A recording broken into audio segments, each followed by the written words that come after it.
Greetings and welcome to another edition of Runescape Weekly. Magebit here.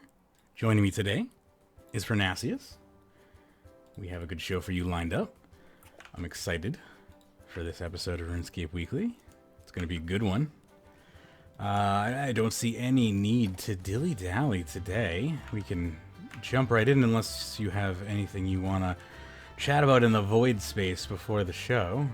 Nope, I think we're all good to go.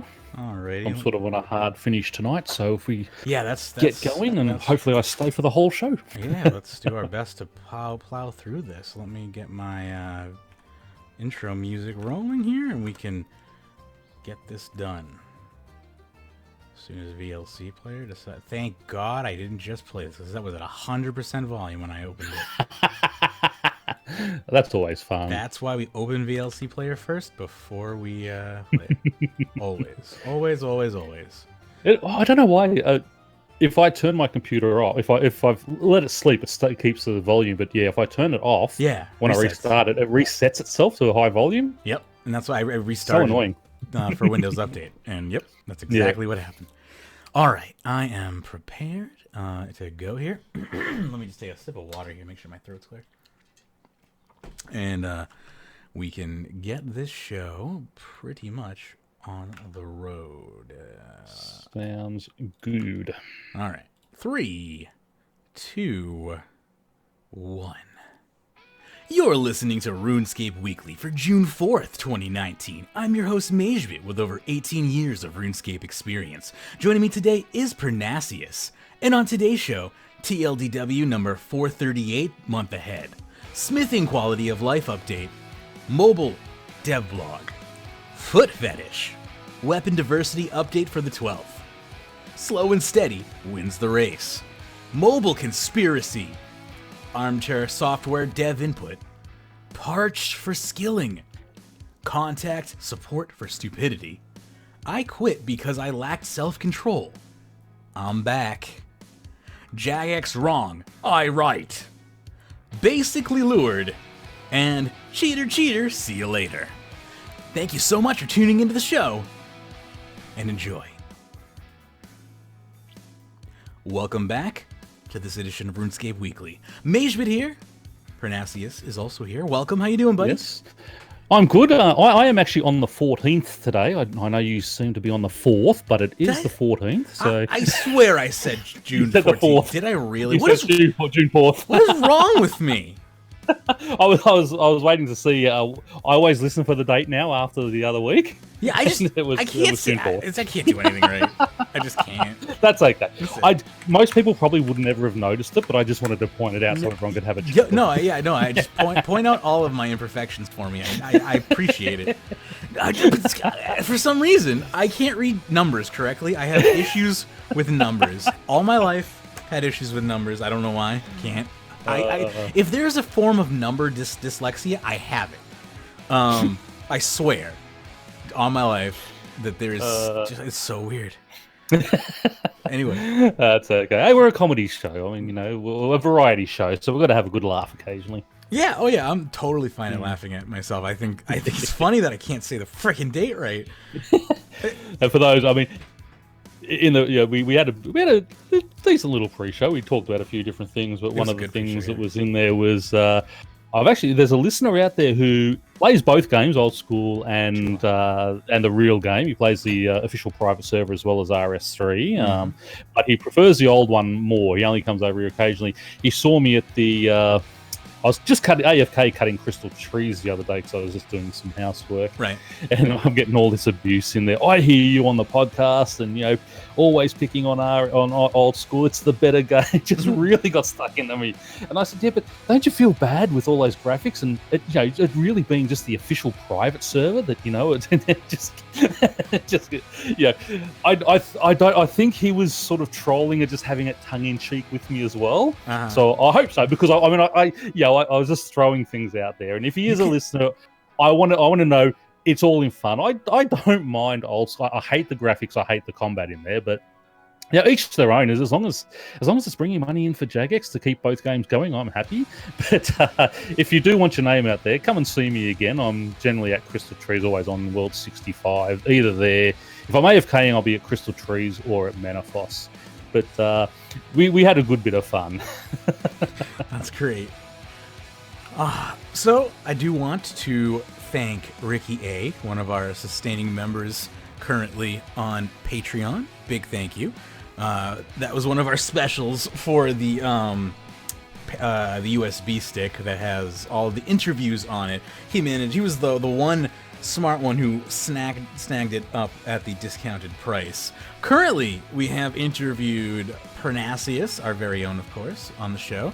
Our Rrman Ben is our newest one. Hydra has lent his interview as well. Mr. Jamflex. Yeah, Mr. Jamflex himself. That was a fun interview. That would have been. Yeah, it was good. It'd be worth it just for that one. Just for him and Ben, I reckon. Him and Ben, yeah. I'm. Ash gets married on Saturday, so once she's gotten married, I'm sure she'll have time to do her interview.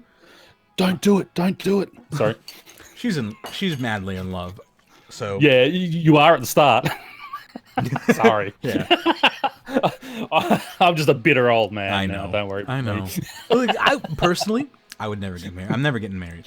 I say that now, but I'm 31. Yeah. Who knows? You got time. You got time.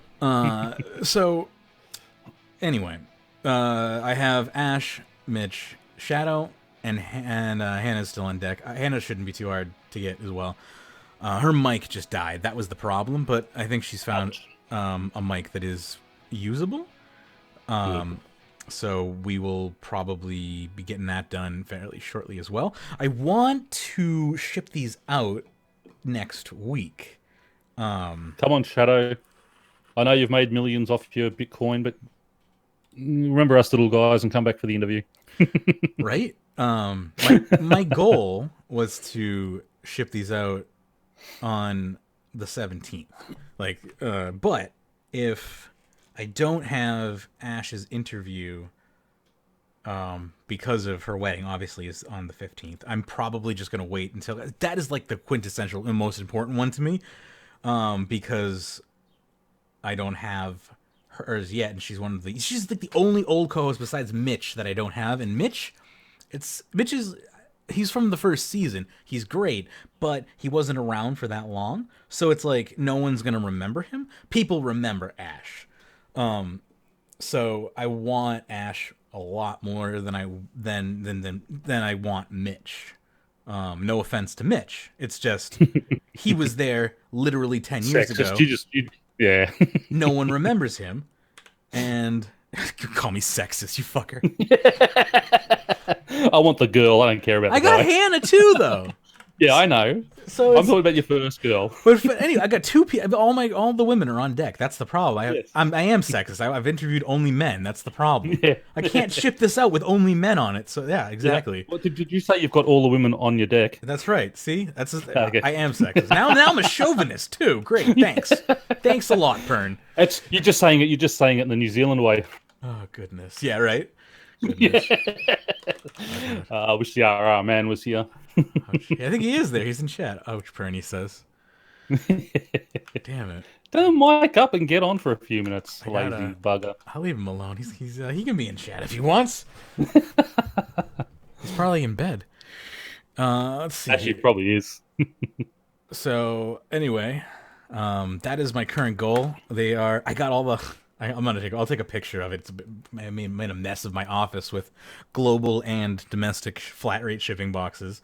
They're way too big, obviously, for tiny USB sticks, but I'm gonna pack it accordingly. So that will be fun. And I'm probably, depending on my time and levels of mania, and I will, I may or may not decorate your box that I put it in. It depends. It depends on my mood. Yeah, so it'll be interesting. It'll be an interesting time. I'm having fun with it, though. I'm having fun with the interviews. That's the most fun part for me. But at the same time, it has also been very anxiety producing, because like I'm also afraid. I was also very afraid that no one was gonna want to do it. Like no one would be like, no one would care. You knew I'm stupid enough to do it. Oh, yeah. Well, here's like, you're a regular. You're on the show. You like. I was afraid none of the old co-hosts would care enough to do it, but that wasn't the case. And now I'm happy. I didn't put any tags on this show. What is this? This is a gaming news show. I had a rough day, rough week. Anyway, we can jump into the first topic if you'd like. Which is the Land Before Time. Yeah, the TLDW number 438 Q&A. If you want to start up here, I'm just copying over the timestamp. Yeah, for sure. Obviously, Land Out of Time. This is one I'm really sort of excited about, looking forward to. I mean, it's not Fossil Island, but it sort of is.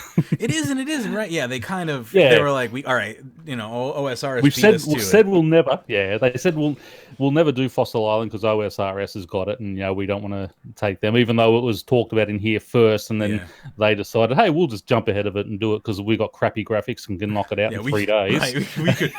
Well, we can take a map editor from 1995 and just bang it out in an hour on a lunch break. But anyway, obviously that's not true. Those bloody private servers. I don't know. I would love to get my hands on some actual mapping tools for old school RuneScape and make my own private server. I wish that wasn't illegal, because it would be so. I back in the day, I used to make maps for Tiberian Sun with a map editor called Final Sun. I don't want to digress too much, but I used to love doing it. I was a map editor, and I used to make custom maps for fun. I would love to do that for old school RuneScape. Continue. I would love to just do it and just multiply everything by like 10 on RuneScape. So you're running through the rock, and it's a full city. It's not like 20 steps and you're right through to the other side. Right. Well, that's the thing. I would love for them to expand it. Thank you so much for the bits, Killer Bunny. I appreciate that as always. You're the best. It would be super big if, in my imagination, like Varric would be pretty much the slums of New York, in my opinion. When we first started this game, it did seem big because you used to have to run. I remember running down at Lumbridge, having to run through the farming area all the way up to the rock and all that. Now you click a button and you just teleport everywhere, and it's like, it just makes the games, and when you look at the areas you do run through, it just looks so small. Yeah. But anyway, it's one of those new things. Land is we're supposed. Well, here's the thing: is we're supposed to be discovering this new land. So how big is it really going to be? That's the thing. Is are we going to be disappointed in this size? How is the discovery? Continue on. The problem is, have you been onto Old School? No, not. I mean, okay. I haven't been out of. The thing is, they've got their new continent over there as well. Yeah. The problem is you've come from Gillinor, which is the whole main part of the game, and then you go and see this other area and how big it is. It just doesn't fit. It's very disconcerting. It just doesn't. Does it feel empty or like what? Yeah, well, it does feel very empty because it's only got the few cities in there and such. But it's just because they've tried to make it so big. It's sort of like Prifddinas. Yeah, how big Prifddinas is as one city. Yeah. But if you look at it on the map, it's this tiny little thing up in the top. It's sort of like that type of thing. Prifddinas, I think, is a good-sized city. I'd like to see all the cities that sort of size, but anyway, that's one of those things. But but going back to the other one, I think as long as there's no real cities, we're just going to have probably little villages and things in there. I don't think if it is a really large landmass, it's going to be that bad because it'll be sort of blocked off with a lot of trees and a lot of the different hunting areas and scalability with dinosaurs and things that are there. So it'll be interesting to see what happens. But anyway, we should get onto this, shouldn't we? Continue on, sure. We've waffled on enough. So it is a July release. It is going to have Hunter, Agility, and Slayer content, along with a huge landmass for you to explore. The Hunter modernization will be released at the same time. The Hunter Skill Cape perk will be an active that instantly places your next trap if you attempt to place it in the next tick. This is to bring back the one-ticking Hunter, but make it officially recognized instead of having to drink a Perfect Plus potion, etc. to animation cancel. This is interesting. So, this gives the Perfect Plus ability to non-quest people, pures, like people who don't who are out of Prifddinas. Not this because originally Perfect Plus potions are quest lock because you need the moss from Prifddinas. Yep. So this opens that up to everybody now who basically just has 99 Hunter. So this is a much broader spectrum of accounts can now do one ticking Hunter. It's very interesting.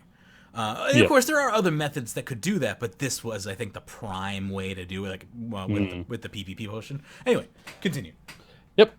The perk can be activated from the action bar and can be activated before every trap without cooldown.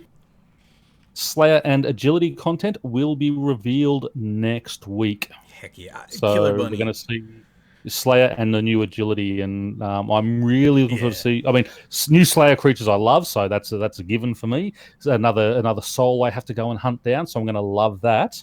The Agility is what I'm really interested in seeing what they're going to do with that, though. So that is going to be a good one to have a look at. Killer Bunny saying, Perfect Plus one tick can be done with the anti-poison plus using an anti-poison just 8 minutes rather than 4 hours. So that's the big benefit there is you don't have to re-up as often with a Perfect Plus. Obviously, you get that 4-hour bonus, and that re-upping every 8 minutes is super not AFK. Why RuneScape? I definitely changed my title here. RuneScape Weekly. We have new graphic features which we use to make the island look amazing. The big game hunting will be... hunting, that's okay. Levels 75 to 96, new and innovative. 9 brand new creatures to hunt. Instanced, so there is no competition. Collect resources to build and arm traps in order to kill creatures. Remain undetected. Stay out of the radius. Being inside the radius builds up the creature's aggression towards you. Leaving cools down the aggression. High aggression makes the creatures scare you away. It doesn't kill you. This is skilling content, so we've got to be careful when we talk about damaging players, etc. We have level 3s to factor in as well. No, you don't have level 3s to factor in. Yeah, That's their choice. Yeah, they chose to be level 3. That line there pisses me right off. Yeah, they handicapped themselves. They have exactly. You have handicapped yourself. If you die, you die. That's your fault. Right, I agree. I love the high aggression. But I think there should be risk versus reward. You have a risk of dying. I've always wanted that in combat. I'm in combat. Yes, I've always wanted skilling. danger in skilling, and they won't give it to us. The other games, no. like, you screw up on opening the chest, it poison spews in your face because it was trapped. Like, that's like, what? Come on. Thieving used to have it in RuneScape Classic. That's right. You used to be able to die for thieving. Yeah, I know. That annoys me. That bit there, but anyway, I do like the sort of the no competition, so sort of the instance type thing. Yes, that's cool. It's like it stops that real toxic abusing everyone because you come and stole my spot and things like that. So kudos on that part, but I'm going to take points off for worrying about level 3 players. You know, I'm sorry, you chose it. That's all. It's the same as an Iron Man. I don't expect extra things to happen for my Iron Man. That I chose to handicap myself with that account, and that's the way I want to play that account. I'll take the risk for it. Right. You should have to make that risk of then trying not to die at level 3. You've been doing so good the entire game, and that's another new challenge for you. No, that's right. And then Jagex went and took it away because they thought you couldn't handle it. And if you don't like it, you don't. If you don't want to risk it, you don't do the content. There's still plenty other there for you to level up. Yeah. And I mean, every creature. Sorry, if I was a level 3, I kind of would. I would actually be. I would be offended by this because Jagex is telling me that I can't handle this content if it would be dangerous. Yeah, but you know, that's how I feel about my Iron Man. They watered it down so much because no, it's too hard. We need to give them a bit of bonus XP. We need to do this for them. We need to let them do this. No, you don't. That was the whole idea of Iron Man. Right. And then Iron Man is Bronze Man at this point. He's gonna be Copper Man soon. Iron Man, I think, is more like Soft Clay Man. Dry Clay Man at this point. Where are we at? Okay, every creature kill, you skin it and loot it. The loot will roll on a drop table, similar to how boss drops works. Loot tables will have new items. T75 range tank armor set that you can be made from the skin. Again, it's tank armor, so it's probably going to be worthless on release unless, they bring something out. It's got to have a set effect. There's going to be a ranged... It's going to be like the ranged version of Ganodermic. Like Gano Flakes has its own theme flakes, which is used to craft it. A Hex Hunter style maul was previously a sword called the Dino Sword. I like that. dropped in 3 untradeable pieces, which can be crafted together. The completed maul will be tradable. It gives the damage boost against range-based enemies, same boost and stats as a Hex Hunter bow. Not an exhaustive list, doesn't work on Solak, but does work on Ambassador, Ranged Araxor, Kirill, Regular, and Rots. So this is basically a God Wars 1 themed dungeon area with its own God Wars 1 themed sword. The Dino Sword, name beta to 1.0. But it's now going to be a maul, so it's not a sword anymore. My apologies. It's a weapon, blunt weapon of mass destruction or minor destruction at this point because apparently it's on the level of God Wars 1 done. I can't talk. Level 1, But point being, this is filling a niche that we don't have yet. On level with the Hex Hunter bow. Isn't the Hex Hunter bow level 9? Have a look at the Hex Hunter bow. Yeah. Oh, no. What is I thought it was level 85. It might be level 85. Let me... I can do magic with RuneScape. Go ahead. I just want to say the art of it really looks good. Looks like a little volcano with dinosaur sort of spikes out the back of it. Level 80 bow. Level 80 bow, sorry, yeah. I was wrong too. So go ahead, continue. So that's okay. So obviously this will probably be a level 80 version. While we are talking about this type of thing, though, I just want to touch quickly on the weapon diversity beta. I love that they're doing something like that, but I still think they are trying to make it too complex. The best way to do it is like this: just have creatures that again are weak against certain weapons. I agree. And say if it doesn't matter if I go in, if I go to kill, Dark Beasts, which are weak against ranged. Right. If I go in and kill them with my scythe will only do 25% damage to them. It's so silly. Doesn't matter. That's a T90 weapon. It's only going to do 25% damage. That's the way they need to do. You are punished for using the wrong style of weapon, and you are rewarded. You get that bonus when you use the right weapon. Right, like going to corporeal beasts. Like I have a reason to bring a spear. Exactly. And I think really weapon diversity really needs to look more at that side of things rather than all these weapons. Because weapon switching and such, I have no interest in. I do enough of that when I have to do... No. It's good down at Dagonoth Kings because it makes them a little bit different. There's 3 different ones. You've got to use 3 different types of weapons. That's fine in that type of thing. If you're in an area that has multiple monsters and of different types and you are bringing weapons to kill different monsters... I understand that. I don't want to be sweaty weapon switching in the same battle. That is my problem. Exactly.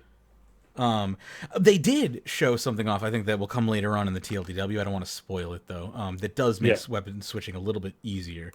I don't know if we can continue on or whatnot. It's up to you. Yeah. No, we'll keep going. The Cupcake Rework. All right, I'll let you read this. Yeah, I'll pick this up. Yes, I'll pick up here. 3 profound Halo concepts. Now, they've given us a nice... Here, I'll bring it on screen for everyone who's watching live. They've given us 3 designs, and... Stick them all up your bum. My poor... I don't mind the third one. They're all decent. I would like to bring them on. You know what? I'm not going to bring them on screen because my computer is chugging right now for some reason, and I don't know why, and that's scary.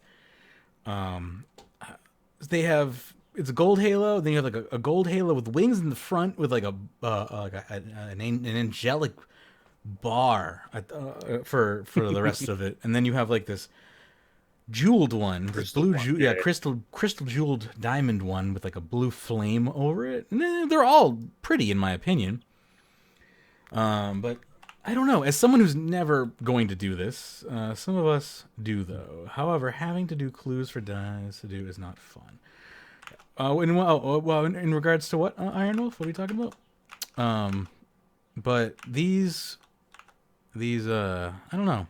If I was a completionist, I would probably go with one of the 2 designs in the middle. Well, the thing is, it's only people who have the profound achievement who are going to be able to vote. Yeah. So it's not even completionists who are allowed to vote on it. So if I had the profound achievement, I would probably vote on the middle one. This is very, very few people could vote on. I'd go the third one.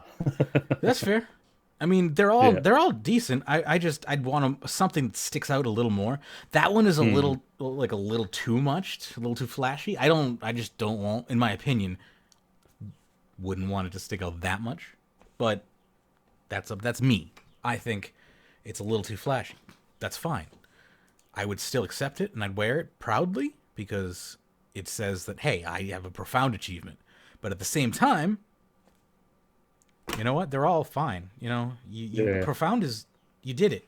Congratulations. RuneScape needs to move on, though. Congratulations. You sat AFK for 60 hours while watching Netflix or playing one of your other games. Right. However, weapon switches, like flanking switches. Oh, okay, yeah. I don't mind weapon switching for other people, as long as they just don't make it the core value of like all combat. And again, they are making it easier for some people. I'm not going to reveal that just in case they bring it up later in the document, and if they don't, then I will. Because they are making it easier for people like me who absolutely hate the idea of weapon switching. But hang on. Breaking the Storm. Oh, wait, did I finish? No, let me finish this area. All right. My brain is not good today, as you can probably hear in the way that my speech is coming out of my mouth, the cadence of my voice. After the feedback phase, we will be running an in-game poll to decide which of these is to implement. Only players who have completed the Profound Achievement will be able to vote. So that's, we'll see the results of that, I assume, in a few weeks or so. I obviously will not be voting. And I really wish they would stop calling it a Cupcake Rework, because it's not a rework. The Cupcake tweak, or the Cupcake, ninja fix. I mean, because they're not reworking. It's quality of life. Adding a couple of things, and that's all they're doing. It's a quality of life patch. Yeah, it's a patch. They're not reworking it as such. Yeah, it's a patch. The Cupcake patch. Breaking the Storm was pushed back a week to the 24th of June is the new release date. Yeah, well, if there was a broken thing. I want it, though. I do want it. Yeah. Again, I much prefer them to knock it back a week or two and have it released properly than have it released broken, on time. As long as there's another week on the other end, whatever, what I'm hoping is that you can earn the pet through the event, because construction is part of the event, and I just want to sit at the event doing construction, hoping for that pet.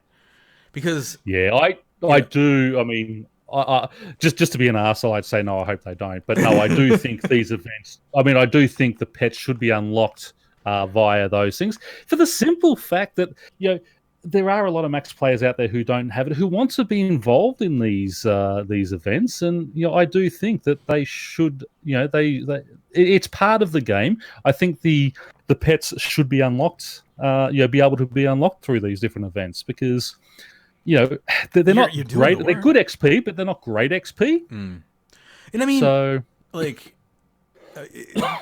all other you can do AFK construction elsewhere. I mean, that's the thing. That's the one thing. Construction is really hard to do AFK. So that's the one thing. What I want to see is the ability to create protean planks somehow. At a huge cost, somewhere through invention, where you can sort of throw in your mahogany planks, not through proteans, but no, when going for the XP. I was actually lucky where I got the pet. I don't want to talk to you about that. You were very lucky, and you were just like, I was on the construction. I'm just gonna get all the pets in a row. Like, you did really good on the pet luck, Mr. Master of all. I want all female pets now, so I can be mistress of all as well. I'm secretly hoping as well, every time I fix this damn harp, that it's going to give me the construction pet. I was watching a guy the other day who was doing it there. I was just making myself a few urns just up at the... I know I should use the portables, but I just needed a couple for a Slayer task, so I was just making some prayer urns. And I was watching a guy there who got the pet at, I think he was 85, 86 construction, and got the pet on a harp accidentally.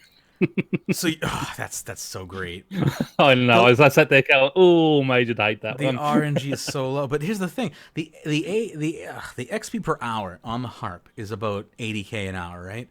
That's for crafting. Yes. And for construction, it's like 10k an hour. Yeah, it's less than 10k an hour. It's about 6k an hour. So the likelihood of getting the pet is probably about 1 in a million. But I'm hoping for that 1 in a million chance. I don't play the lottery. This is my lottery. Come on.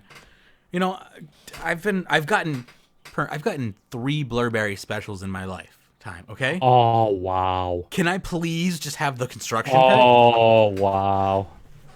That sucks. Yeah, that's my life. That's like 3 Blurberry. I haven't had 1 Blurberry special. The pack, unpacker, whatever the thing is pretty nice for 60 items at a time when doing construction. The thing that's from invention, right? Yep. Also, yes, and the beauty with that the pack unpacker or whatever it's called, you can actually set it to have the items or just automatically break down for invention. Okay, that's a good thing. That's a good tip. So, and it's simple parts, but still, if you want a super AFK, that's what I did. I was just had that's pretty much how I got my 120 construction. Was just sitting or got up to close to it. I'm still about 4 mil off, but I ran out of proteans and just sat there just doing those. Yeah, bunny. I got 1 from the temple, the Sophonim dungeon, Slayer dungeon, and I got 2 from Abyssal Demons. That sucks. Yeah, I know. That's my life. The universe is just like, you're not allowed to have extreme wealth. But we're gonna keep you safe, but we're not gonna let you go. Let's also remember, you've got a 1 kill corp puppy. Yeah, I basically got the corp puppy for doing nothing. So like I said, the universe keeps me safe and happy, but it never gives me like a billion gold. Like, I've never been super rich in RuneScape, but I've always just been well-to-do. Just like I'm well off, but I've never had like a super rich experience in RuneScape. I've never like shit my pants rich in RuneScape. Anyway, I do want to mention as well, the woodcutting fragments for the elite outfit are also going to be released at the same time. Finally, that's going to be an exciting thing. because we've been waiting for another elite outfit to be able to be built. So if you've been waiting for that Nature Sentinel outfit, now, well, 24 will be the time. 3 more pieces of that, which is great because I'm on 69.7 mil wood cutting at the moment, so that's coming out at the right time. I used to love, I say used to, meaning like a few months ago, back when I used to play RuneScape like full time. One of my favorite things to do is back bolt runs.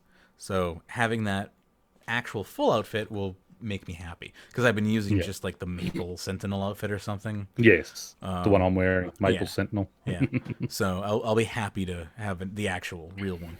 Anyway, on to weapon diversity.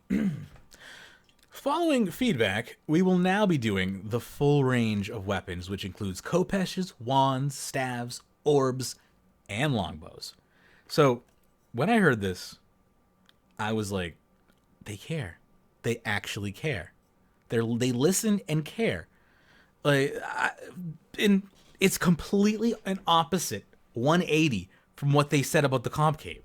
Like, here they're willing to do the work and put in the entire, like, to do another beta. Like I said, they're going to do... But you know why? Why?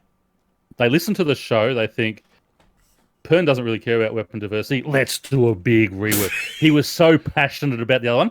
We just want to screw him, so we're just going to go with a little tweak, a little patch. It's against me. Mod Pips has heard that I called him an OSRS lover and that he hates RS3, and he's just doing it to screw me over. Gotcha.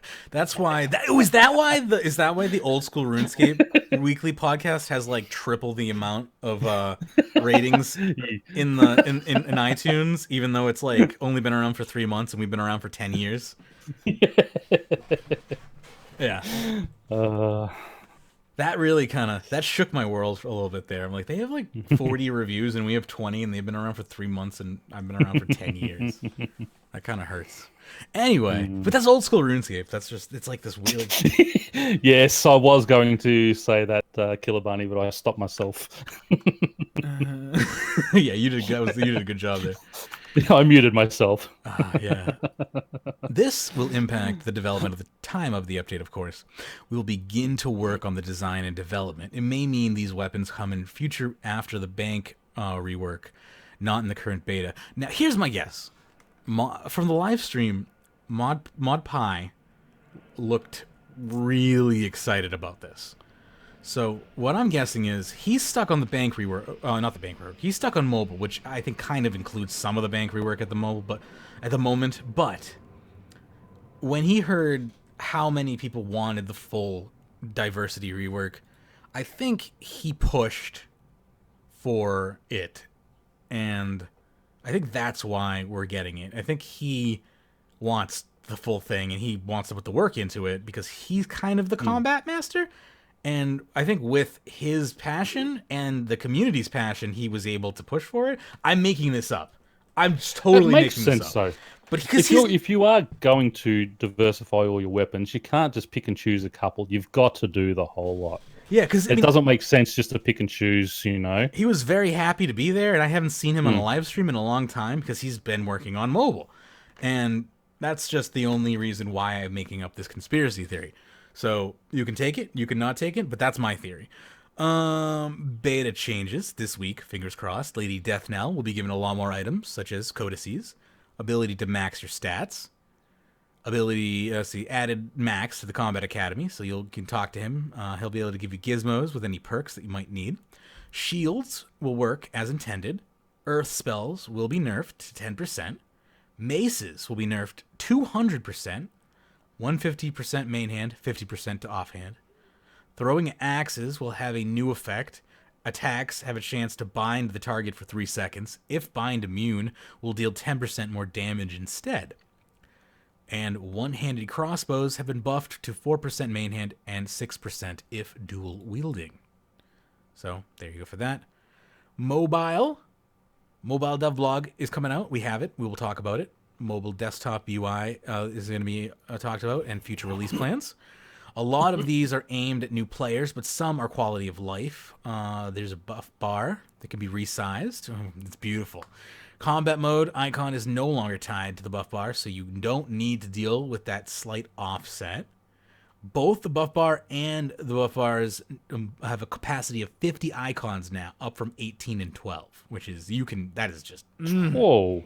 Yeah, so you can see so many status effects now. You will never have not enough spaces. So if you're passing through what is that, Shattered Worlds, you will be able to see all the effects that are on you now.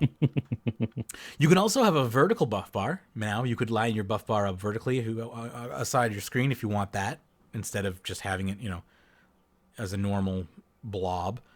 Buffs have a priority-based system. The more important the buff is, it will move to the front. Potions will take the highest priority when they're close to depleting. We will begin to also flash the buff bar at 10 seconds. I like that. Yeah, me too. I wonder if my eye will notice that. I hope so. Where I have mine set up, I will notice it because I'm forever... I'm out of potion. I'm wondering why all of a sudden I'm getting hit hard. Yeah. This also applies to familiar timers and other timers you need to periodically reapply. Added more buffs and timers that didn't previously have them. Path system. Looking at stats, the tutorial island is going well, but once players are introduced to the path system, there's a big drop-off in player retention. Clearly fit for purpose, so we're redesigning it completely. Modstew's path system work is part of it. As part of the redesign, we needed things to effectively teach the players. Thresholds will be the secondary bar, and we will teach them about adrenaline generation and spending before they learn about the complexities and maximizing the action bar. This gets really interesting, actually. So they take away a lot of your complexity in the beginning. You don't get full EOC anymore when you first start an account, or at least in this creation that they have here. This isn't implemented, obviously. Action bars, we're constantly told that there's not enough action bars. There will be 13 action bars now. Another thing I want to mention, because they didn't seem to be mentioned here, your abilities, like, maybe they mentioned this later, actually. Yeah, they mentioned this later, so I'll just shut up. When tutorializing combat, the primary action bar will be minimized with Revolution on. Thresholds will be on the secondary bar, and we'll teach them about adrenaline generation and spending before they learn all the combat. So that is really important, in my opinion, because seeing all that stuff is really confusing when you're new, especially if you're new to RPGs in general. Again, with the more action bars, for me, I could definitely use more action bars. As somebody who won't buy the extra action bars, getting 2 more action bars for free, it's gonna be nice. I bought them all. So you're gonna get 2 more, or you get 2 more action bars. That'll be nice. But will you buy them? Will you buy more? I've bought all. No, well, they've got 5. There's 5 buyable, and I bought those 5 buyable ones. When there's 13, are you gonna buy the? Are you gonna get up to 13? Well, you got 6 for free. Yeah. And 5 bought, so I've got 11 action bars. Okay, and it's gonna go up to 13 eventually. Yes. So will you? They're giving you 2 free ones. Oh, they're giving you 2. They're gonna expand it up to 3, so that you don't have to buy anymore. Yeah. I'm just an idiot. Okay. No. Yeah. Good. Thank you. That's why we keep you.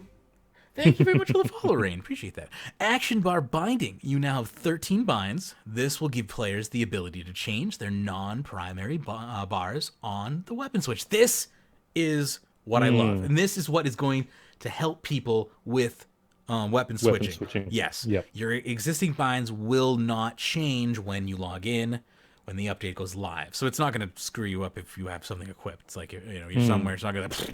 But the important thing is here, people like myself who have a hard time with weapon switching and have a hard time focusing on what's going on in the environment, let alone what I'm doing in my inventory. This action basically allows you to equip a weapon, and you go into settings, and if it say it's a melee weapon, you can say, okay, melee weapon, switch to bar number 2. So it's then going to switch to bar number 2 automatically the second I equip a melee weapon. I don't know if it's granular enough, if it's a 2-handed versus a 1-handed. I would hope so, but I can't promise that.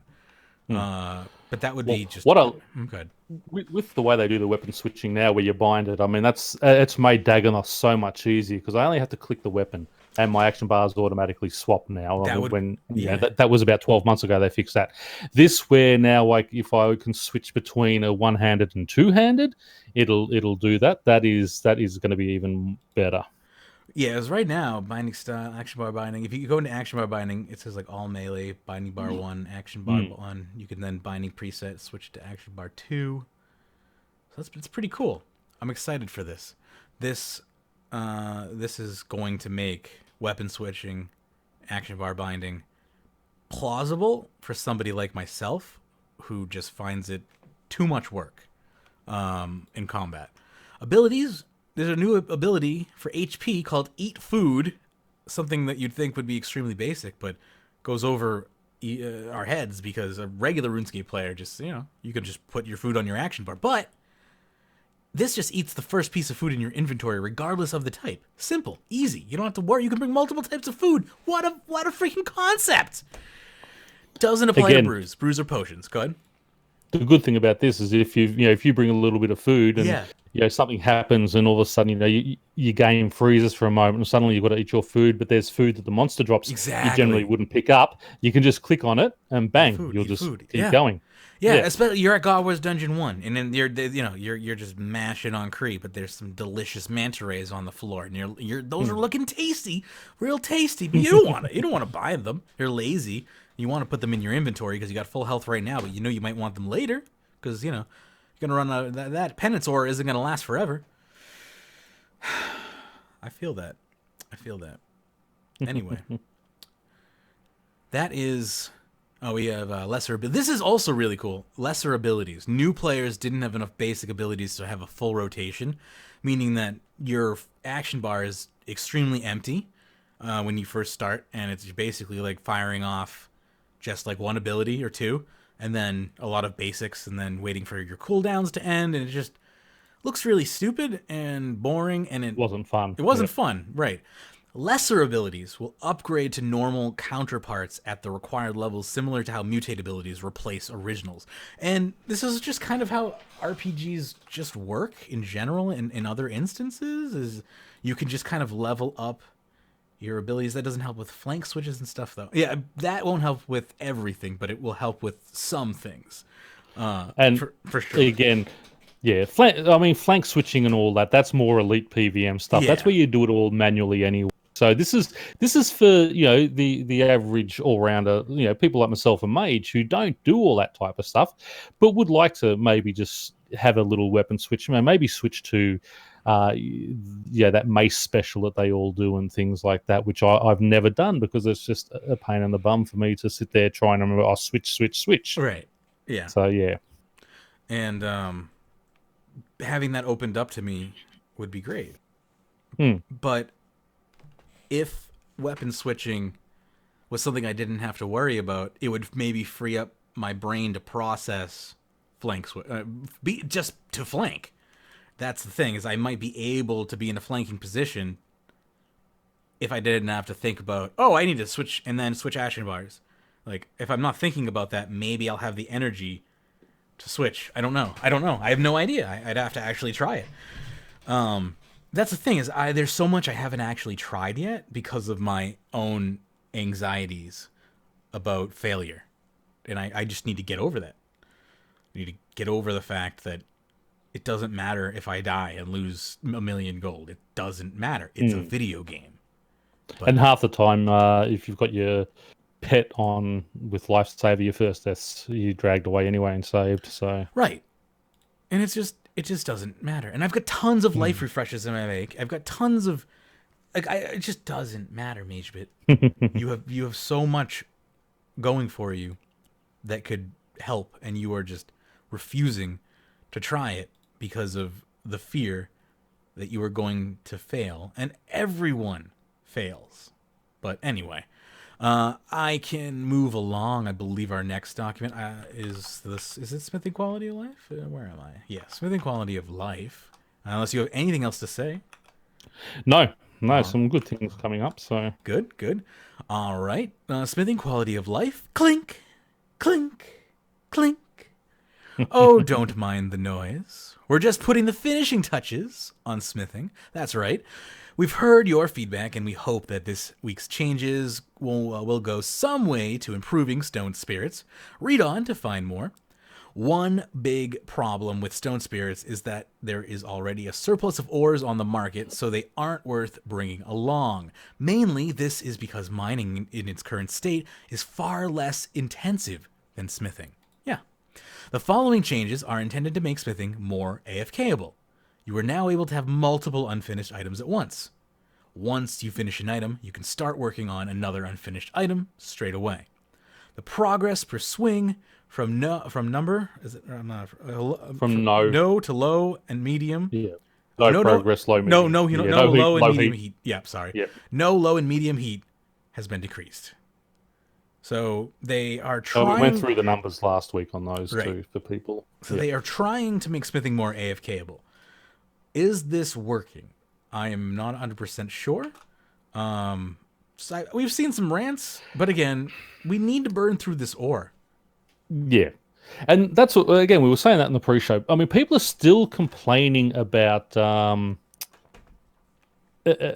these stone spirit drops and such. And what they've got to realize, there was, especially once that spring cleaner come in, there was so much Addy and Runite ore in the game. I mean, there's supply there probably for 12 months. You are not going to see any movement on these things for a good 12 months until all that supply really starts to die out. People need to stop mining it too. Mine something else. Go mine Lumite. Go mine Necrotite. Right. Don't mine Runite.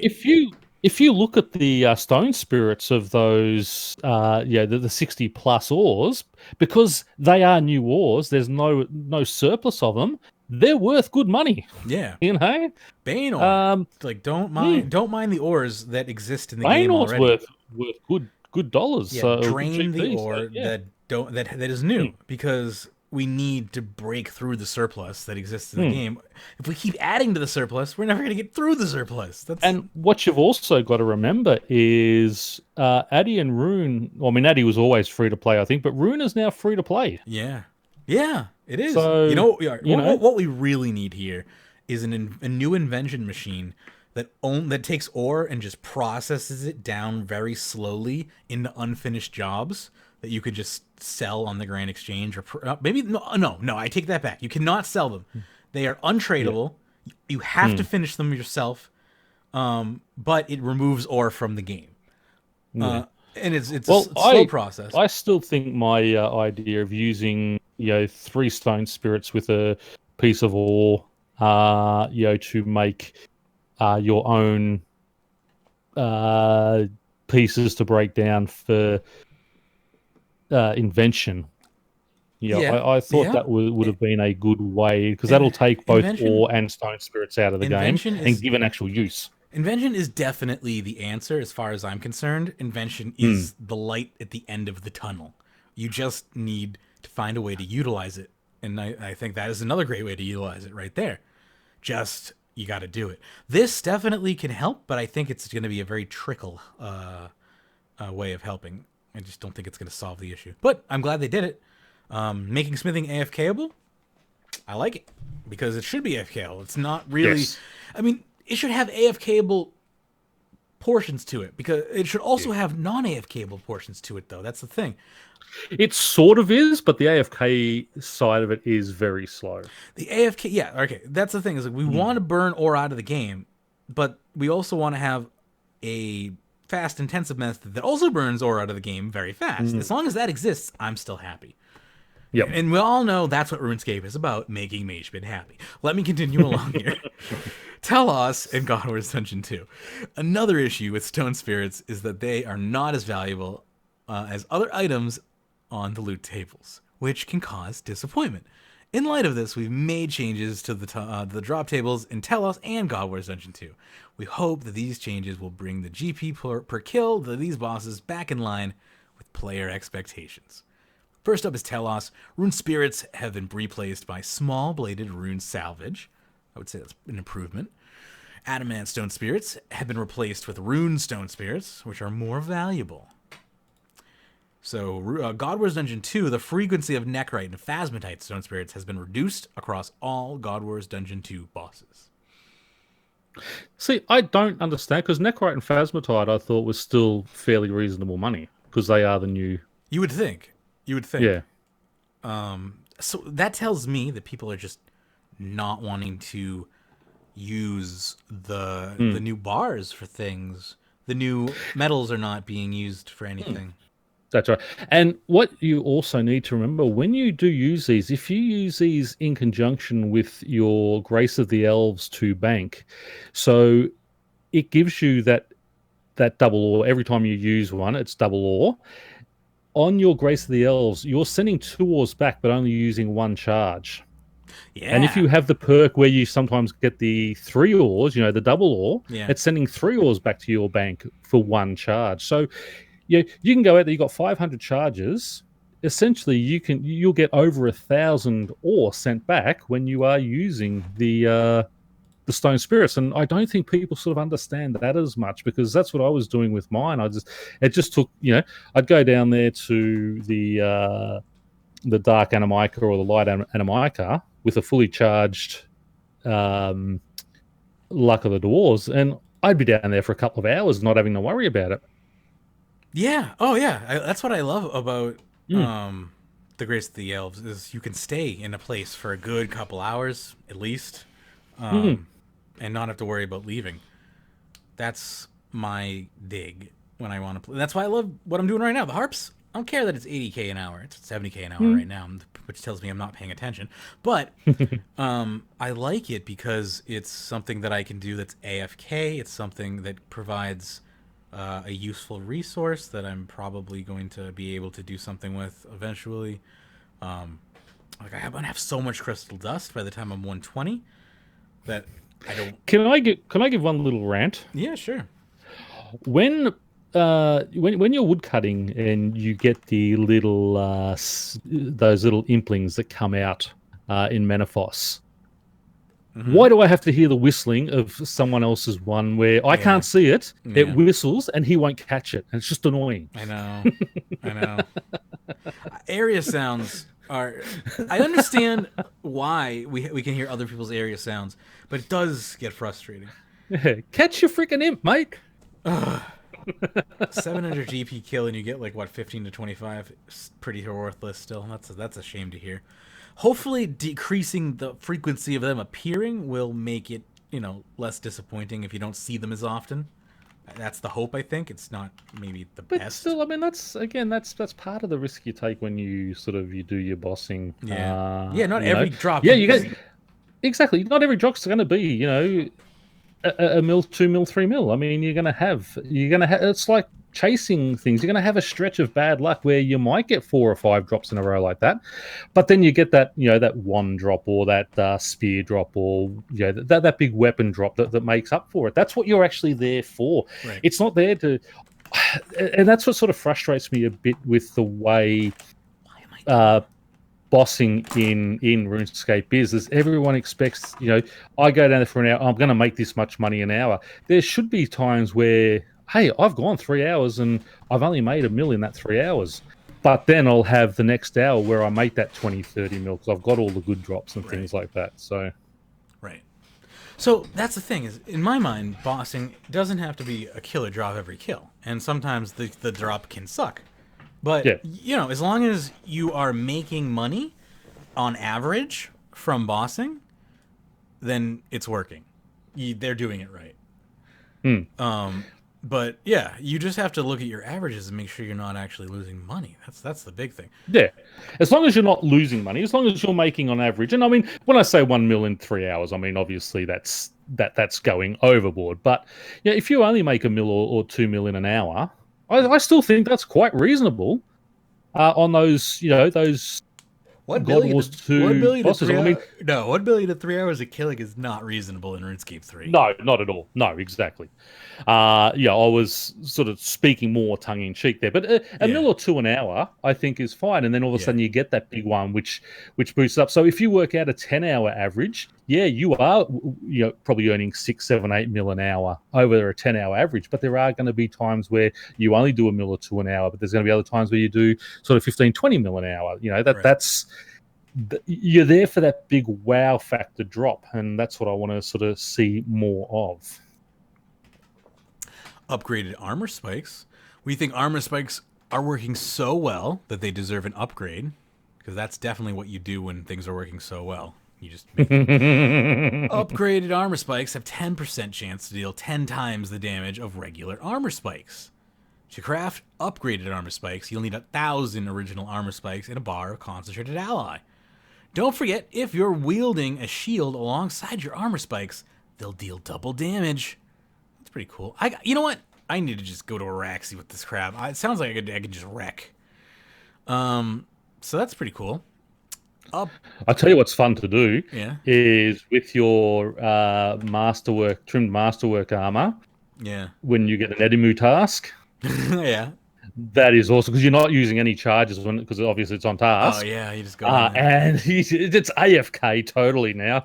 And you could. Oh man, yeah, and you just get them pile up, and they can't hurt you like barely at all.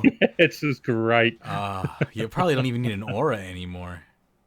I still use my Vampirism aura or Penance aura, depending which one's on cooldown. I'm gonna try not auraing, just see what happens. But it's it's just really fun. Not really. I would like consistency over time, waiting for some big drop. I don't want to have to rely on RNG to provide me with wealth. I'm not a gambler. That's fair. That's fair. That's why I do skilling, because I like consistency. I don't see, and that's what I do bossing for. I don't care the money I make on the boss. I do bossing for that sort of. Oh wow, I got the big drop. I'm happy with that. Right. I mean, I don't care if I make no money when I'm bossing. I'm doing it for the fun and. Just trying to get that rare drop. That's all I care about. Right. I am mainly bossing because if I'm bossing, I've been forced. It's generally I've been coerced into the situation. Or speaking of bossing, find David this week. Yeah, lucky. What are you doing, Solak? I want to get Solak done, and I need to finish off the God Wars dungeons 2 and 3 to get the Reaper title back. Nice. Good luck. I hope you get it. If you get it, then I'm gonna have to think about doing some stuff. I want Master of All. That's all I want, and I can't get this frigging construction. That's a great title. The alliteration is great too. Magebit Master of All. It just M and M just works. I want it. I need it. Give it to me. I'm going to be doing a bunch of dungeoneering, too. Those are the freaking pets that I need. They're all, I need dungeoneering, herblore, stop falling! I'm having a bad day. Dungeoneering, herblore, and this nightmare. Construction. And it's just, anyway, let me continue on here. Upgraded auto heater. Fans of the original auto heater will be pleased to know that it can be upgraded into the advanced auto heater. New and improved auto heater has a toggleable overheat mode, which will reheat your item at 60% when the heat reaches 0 for a cost of 50 coal. The component for the advanced auto heater can be unlocked in the Dungeoneering shop for 40,000 tokens. That seems worth it. Yeah, again, I sort of wish it was when it reached something like 25%, it kicked it back up. Rather than going all the way down to because that last that is anything slow. Under 20% is real slow. Right. I mean that's probably why they do it, is to force you to lose some real XP there. They want you. They want you to be AFK like real hard. And spiked armor. We love the concept of custom fitted trim masterworked armor, but we feel that we can still cram more words in there. From now on, you can attach some awesome looking spikes to armor by speaking with Alof in the Artisan's Workshop. It costs just 1 glorious bar per item to get your spike on, and you'll have a new tongue twister to practice while you're standing around the bank. To be totally clear, spiked armor is just a cosmetic. The only benefit you get is the ability to look totally badass, and you don't need to spike your armor to make the use of armor spikes. So again, that is just a cosmetic. Mining script optimization. Aside from these changes, we've also taken a look behind the curtain and tweaked parts of mining to make it look and run more smoothly. These changes have led to an approximately 30% improvement in the performance. From the player's point of view, the notice of the change will be rock opportunities will now jump to rocks up to 6 squares away instead of 8. Obviously, these changes have altered the code significantly, so if you do notice anything weird going on, please let us know. that's interesting to know. So that should make it easier to get to rock opportunities. It probably won't appear in his odd locations. And the summer special is still on at the moment. If you want to get 3 months for 2, you can do so. Also nab the Dragonkin armor that I'm wearing at the moment.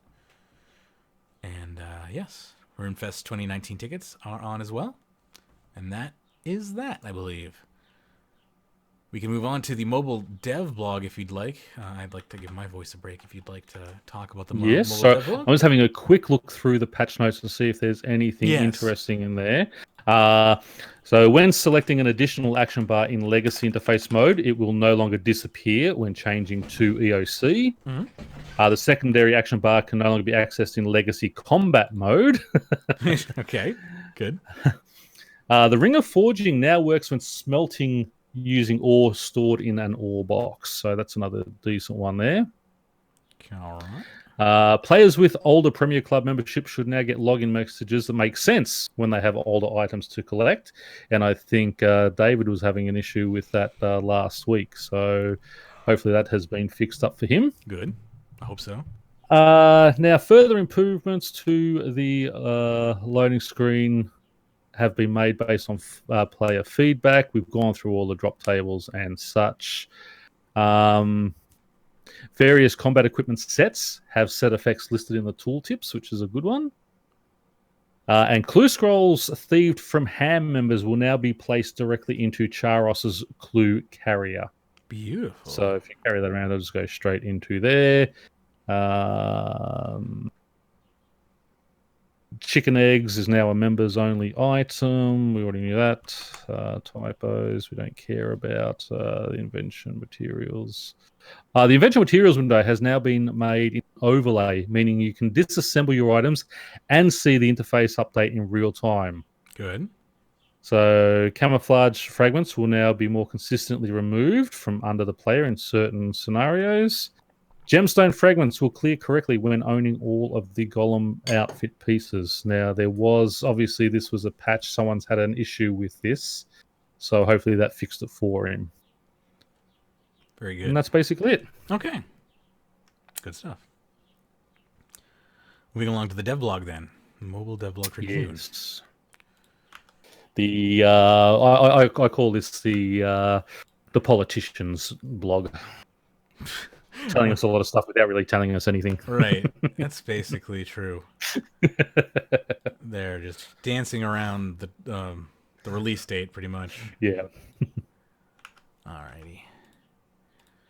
It says here, hey folks, the time has come for another mobile devlog, mobile and desktop UI. Since we last raised the Android beta cap, we have been busy looking into the feedback players have provided, as well as analyzing how players new to RuneScape find the game to play.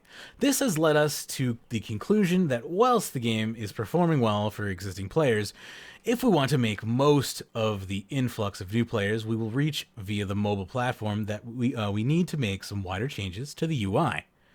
The reasons for this are twofold. Many mobile players will end up playing on the desktop client too. Looking at the launch of old school RuneScape Mobile, we see a significant proportion of those players, new mobile players, also playing on desktop. As it stands right now, the UI on RS Mobile is significantly different than the UI on RS Desktop. If we want these new players that find the game via RS Mobile to feel comfortable playing when they get on a desktop, then we need to make sure that the experience across both platforms is similar. We don't want to support another UI mode. If we introduce another UI mode for mobile devices, then we end up introducing another layer of checks and development process that will increase the workload of teams creating the content for the game. This extra layer of development process and QA testing requirements will slow down and complicate the process of creating content for the game. Not a good situation. So I agree, having to basically make sure it works on two completely different platforms would double the time to create content. Like, you want a new quest? Yeah. Go ahead. I mean, let's look at, they've already got to do the legacy interface as well as the RS3 interface. Now, if they do a third one, it's just going to make it even harder. I mean, yeah, sometimes the game doesn't even launch when they do an update because of Java, and they're like, sometimes the Java people can't get into the game for a few days. We're in the process of properly defining what the UI will be, but have made a few small steps towards this end. Where possible, we're going to be making changes that we feel are good for both platforms where possible. A good example of this will be the worn inventory layout shown below. So here we have the current one, which you know what it looks like, and then they have it shown here with separated accessories. So I'm trying to... Or scrimshaws and the... yes, they've moved... The sigils. Yeah, they've moved those out. Yeah, they've moved you're basically the accessories, like you just said, to the bottom below the feet, gloves, and ring. So they're I guess they're more accessible down there. Easier to access. Sorry, do you want me to take over now? Because you asked me to take over before, and then sure, that would be nice. The thing we kept in mind when designing the new layout were: back when the sigil slot was first added, we received negative feedback from players, specifically about where it was added in the classic tree equipment layout. Not only did it expand the required width needed for this interface, but there may have been other places to add it and avoid it looking like it was just tacked on.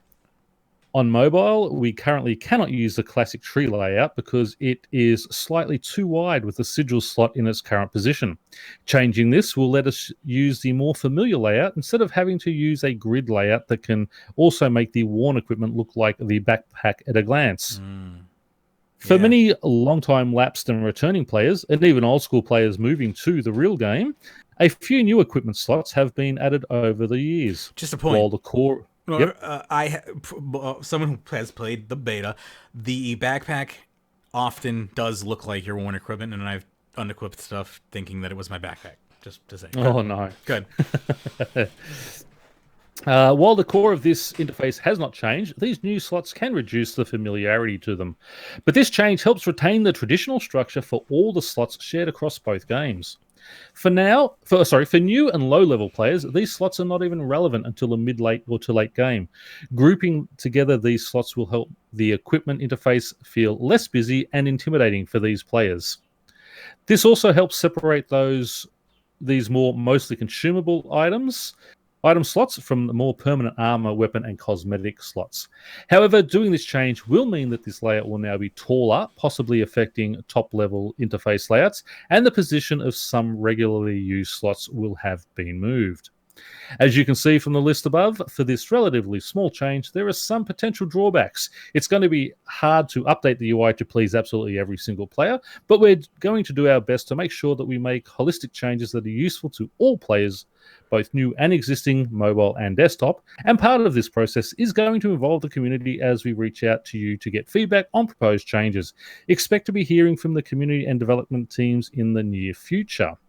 And again, if I have to readjust, my layouts, so be it. If it's going to be better overall and get mobile out quicker, right. I stop dilly-dallying. Yeah, I'm sorry. People just have to suck it up and stop complaining about every little thing. And if they have to adjust something, they have to adjust it. If it's going to be better overall, just do it. Right. Stop apologizing and It's like when I feel guilty for doing stupid stuff. I get it, but just do it. We need this. Yeah, that's right. Apologize after you've done it. Good. Exactly. The buff and debuff bars. The current buff and debuff bar system wasn't really optimal for mobile. As a result, we've taken this opportunity to make the following changes to the system. These will also be visible on desktop.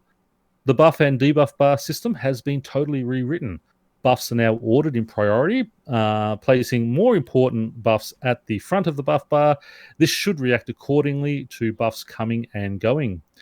The buff and debuff bars can now resizable to a minimum size of 1 buff wide and 1 buff high. And they show us sort of a one with a Grimoire active and how it jumps. Mm-hmm. Potion and summoning pouches will now do the following.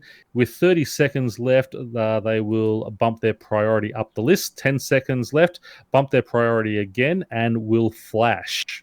So good. So you've got 10 seconds left. 30 seconds, it'll jump it up to the front, and with 10 seconds left, it'll flash for you. So it gives you time to renew, and that goes well hand in hand with the with that fix they did the other week, where you only have to click on the pouch now to renew. For what? What skill? What do we? So say you've got a yak out and it's got it's got the 10 seconds left. Yeah. Rather than have to sort of open up and go, good. New pouch, you just click on the pouch and it just does it. Yeah. So that was summon. It used to be left click to summon, and it would be like, you can't do that. Yeah. You have to. Yeah. You used to have to go in and do renew. You don't have to do that anymore. Oh, thank you for letting me know. Yeah, just click it. Yes. I didn't know that. Unfortunately, it doesn't work on when you change your legendary pet to a beast of burden. It does not work on that. Of course. You've still got to use it on it and click yes. Yes. Yeah. It'd be nice if they could fix that for us. But anyway. Legendary pets, it seems to always get screwed over. Like the premium service always seems to get screwed over. What's up with that? Although it's picking up the highest priced item now, so I can. That's true. I can be happy about that. Yeah, it'd be nice because I quite often don't even realize. Oh, bugger! And then all of a sudden. Because I just fill all my loot into my legendary pet, and all of a sudden it's all sitting on the ground. They've set the bar. They've set the bar so low that we're happy about them doing anything to the legendary pet. The maximum trackable buffs for the buff bar and debuff bar now goes to 50, and they show sort of an icon of it going down there, which just looks love the ridiculous, idea of it. I do like the idea of a vertical buff bar though. Like just yes, that's a cool idea. That is good because you can just horizontal or vertical, but rather than just being all stacked on top of each other, I can just stretch it right out and keep my eye on it now. I'm a dum-dum. This is the kind of day I'm having. Like, I've been playing RuneScape this whole time. Totally forgot to put it on screen. The only reason I realized that that RuneScape wasn't on screen, the only reason it even registered in my brain was because I was like, yeah, my skills are vertical. I like to put things vertical, and I looked over to look at that on the export screen, and I go, oh, my overlay is up. And that's the only reason why that clicked in my brain. And we have been streaming for an hour and 20 minutes. Anyway, continue. Killer Bunny asks, is it still picking up 4 and 5 items? Yes. It picks up one I think it's every game tick, or every 2 game ticks that it picks up. Yeah, so it will. It's like every 5 seconds or so, yeah. So if you're I think it's every 2.4 seconds. I think it was. Okay. I think it was every 4 ticks it'll pick something up. So if you are killing fast, then it's but if you're killing things in the area, it's the highest price one generally comes up in the same spot. So it'll pick it up because they sit there for a good 60 seconds. Right. But yeah, that is still the one thing. It doesn't pick up absolutely. I wish if stuff was still on the ground after it put the first thing in your backpack, it would go out and start picking up more stuff. Just keep working. Your job is not done. Action bars. We know that there are not enough action bars, so in the spirit of cross-platform, we're now giving all users an additional 3 action bars to use across mobile as well as desktop. Future release plans on to the hot topics of betas. We will be aiming to uncap the Android member beta in the near future. So if you remember and have an Android device, you'll be able to play on mobile and not have to worry about getting in before the influx of other interested players. As for iOS, we are still developing the iOS version, but not in a position to release a beta at this point. We need to work on a few stability issues and then focus on the best way to get it into your hands. However, the way betas are organized on iOS means that we won't be able to run the same kind of beta we did on Android. We know that there are many players eager and frustrated to get their hands on the iOS version, and we're just as eager to give it to you. Once stability of the iOS version is up to scratch and we've come up with the best way to get it to you, expect to hear more. That's one of the big problems with iOS is beta testing is not as simple. You can't just do beta testing like you can on Android. Android is a much more open platform where anyone can just poke around and do what they want. Apple is much more controlled. You can't just run your own beta when you feel like it. I understand their frustration in trying to get that set up. It'd take some time, and Apple's not going to let them just release a buggy, unstable version, unlike what they've released on Android multiple times. But I think that we will probably see an iOS version by Christmas. And that's a horrible thing to say. But I'm saying it. Thank you so much for the resub, Death Star. Magebit in the house. Look at that. I love that little wizard. That's awesome. That's so awesome. I love you, buddy. That is 16 months in a row. That is more than a year. You were approaching the average prison sentence. Yeah, I can kill pretty fast, so legendary pet is useless for me. Yeah, that's the thing is I do legendary pet plus area loot. That's what I do. Anyway, let us continue. Just to let everyone know as well, the Griffin outfit is free in store at the moment. Oh, is it? Nice. Yep. I should go grab that. Yeah. I don't have it. All right. Shall I grab the... Are you done? Shall I grab the next one? Yep. Boot diversity. Boot diversity. Weapon diversity is looking pretty good. This is by Positive Orange. Weapon diversity is looking pretty good so far, once balancing has its passover. But another addition I'd like that has been suggested before is introducing boots with abilities. As it stands, Tier 90 boots offer a staggering 0.6 DPS increase over Silverhawk boots that have at 100% accuracy over Godwar's Dungeon or Next boots. This difference is even smaller. Outside of record attempts at fashion, there is almost no reason to upgrade boots. What would be great is if they got some treatment that gloves got a few years back. Give Slayer some mobs or bosses, or even a minigame, a boot drop that has an attached ability, a buff that gets added if you aren't moving at all, or a buff if you are moving a lot. A weaker mobile effect, a reduction to floor damage, a boost to mobile abilities like kick or planted feet. I imagine other people and developers can think of better ideas. I just really like this slot and would like to have it stop being dead. It would be good to make a decision of what's going on my feet. I like ideas, so comment on the boots if you'd like. Some steel cap studded boots that you kick it and, big, put armor spikes on your boots, you just kick something and, right in the skull and it just penetrates. And Masterwork steel tips. That's it. Yeah.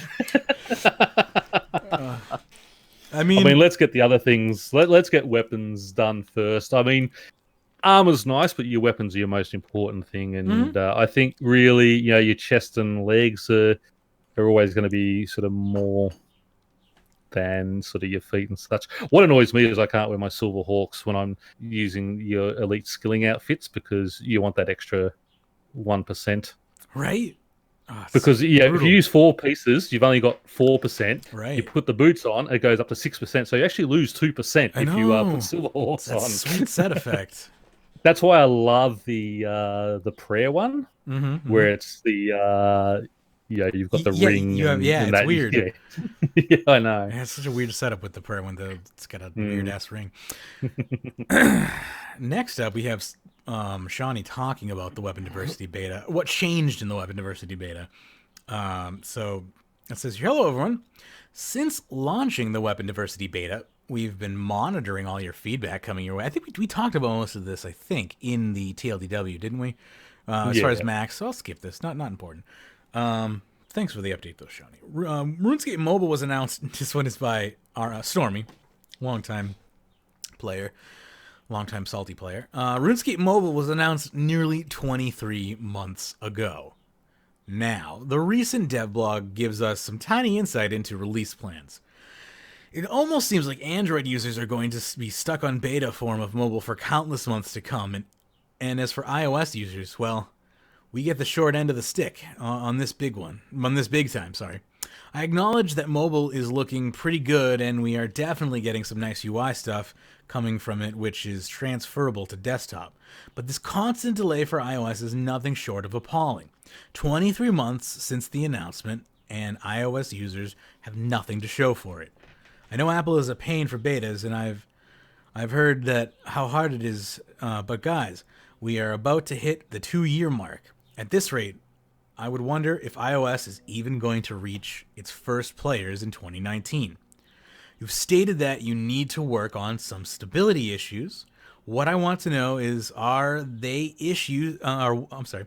What I want to know is, are they just issues you talk about working on, or are they issues you're actively pursuing? iOS is getting an enormous slap in the face here, and calling us eager and frustrated, for me personally, is the understatement of the year.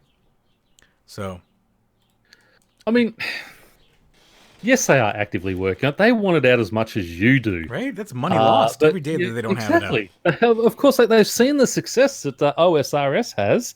They want it out there as quick as possible. It's not that they're just trying to screw over iOS users. iOS is a very painful platform. It's a totally different thing to use.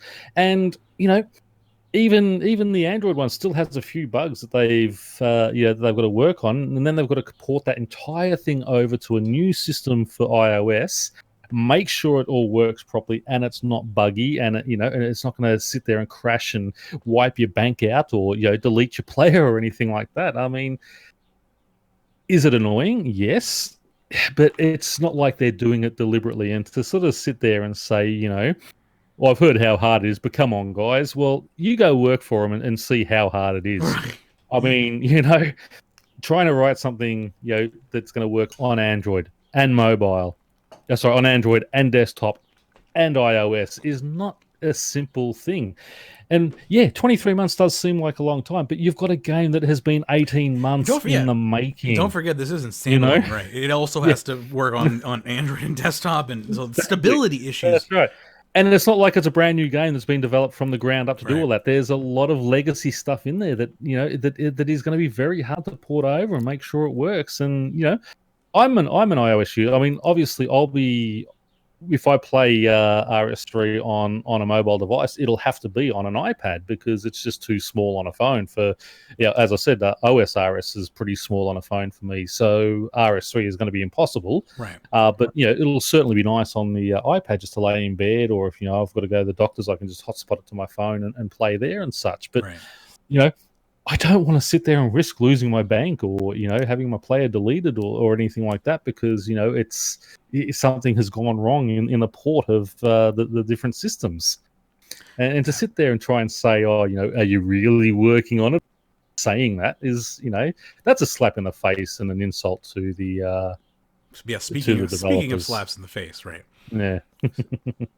All right. Would you like to read Speaking of Mobile Conspiracy by Sheldon M? Employers across the world have come together to form a secret society dedicated to ensuring the mobile app never leaves beta stage and will never reach the mass of players. Employers feel the huge loss of their productivity and loss of in real-life GP gain. Jagex is also aware that large chunks of the player base losing their jobs due to playing at work would be a great short-term transaction and playtime increase, but devastating to their long-term MTX. Ladies and gentlemen of Gillinor, I give you Mobilegate. Honestly, why doesn't this have more upvotes? This man is a genius. It's funny, yeah. I know. And obviously, it's humor, done tongue in cheek, but it is a good little laugh. That one, I like that. I did like that one. Yeah, I thought that was funny. I put that stuff at the end of the show. That is not. We are not nearing the end of the show. I merely. It fit in well at that point. Yeah, it just happened because we were, we're near the mobile stuff, so it happened to just fit there. So I put it there specifically because I thought it was funny. What is it? Next up, we got Armchair Developer, right? I believe this is one in regards to. Hold on, I gotta open it first though. I'm having real trouble with my computer today, so I have to open up like each tab one at a time. So that sucks. All right. This one is by Endops. As a community, we can do better, I believe. So as a software developer myself, I have an idea of how much work goes into the community that Jagex mods produce for us. So I scroll through this RuneScape subreddit every day. It saddens me to see the overwhelming amount of negative attitudes towards every content update. A lot of hard work goes into what they do, and it has to be incredibly disheartening to see people scrutinize every little thing and find something wrong with it. I agree. Absolutely. Yeah. Well said. Yeah. And, I mean, Reddit is basically, I feel like it is a shield. It is almost a place where people come To dump? Yeah, that's right. Let's face it, Reddit has dropped 2 letters from its name. It really should be called Red Shit. Okay. It definitely has a what is it? A record, people generally it's known for being full of trolls and negative people. Yeah, people like to hit that down vote button. It's just true. But when a certain issue takes hold, the snowball effect happens, of course. But people are sheep. Yeah, that's the thing. It's just human nature. And this type of post, sometimes a little rude awakening is necessary. Anyway, part of the issue is that people are simply more vocal when they dislike something, and more likely to go out on the internet and write about it. As a community, we need to do our part and make an effort to go out and write about the things we like too. Express your gratitude and appreciation for the work they do. No matter what content is created, it will obviously never please everyone. But as a community, we make an effort to outweigh those constant complainers and show Jagex we acknowledge their hard work. As an almost 15-year veteran, I think the game has been taken into a great direction that keeps up with modern MMOs. RuneScape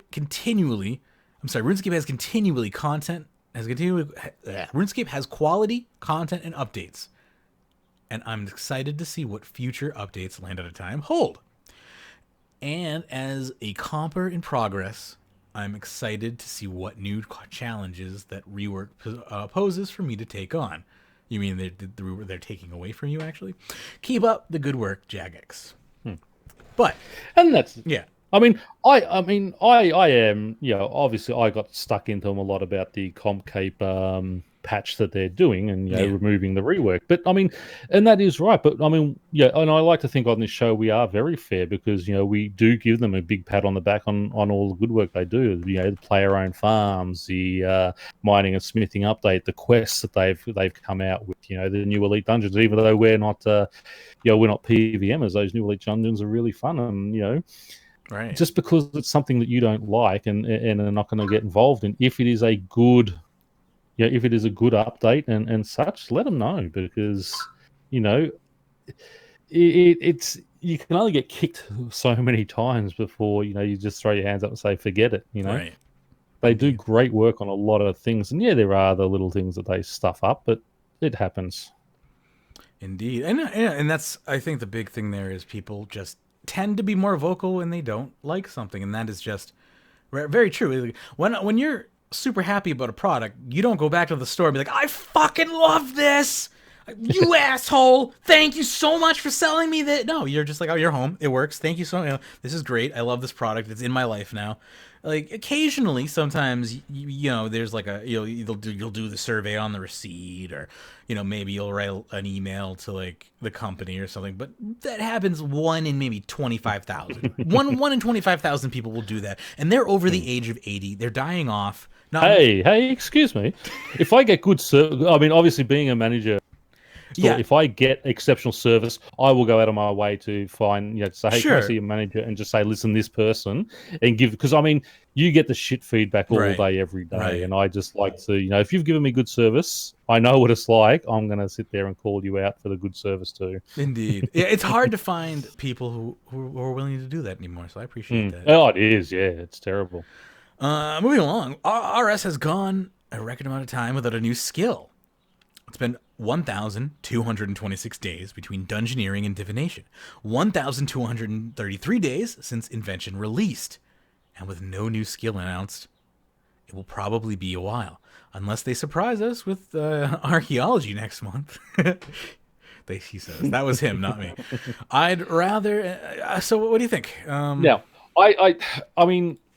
While it's not a new skill, I think the rework that we recently had should be counted as... as sort of in that new skill sort of criteria, because that total rework was as much, if not more, than producing a whole new skill.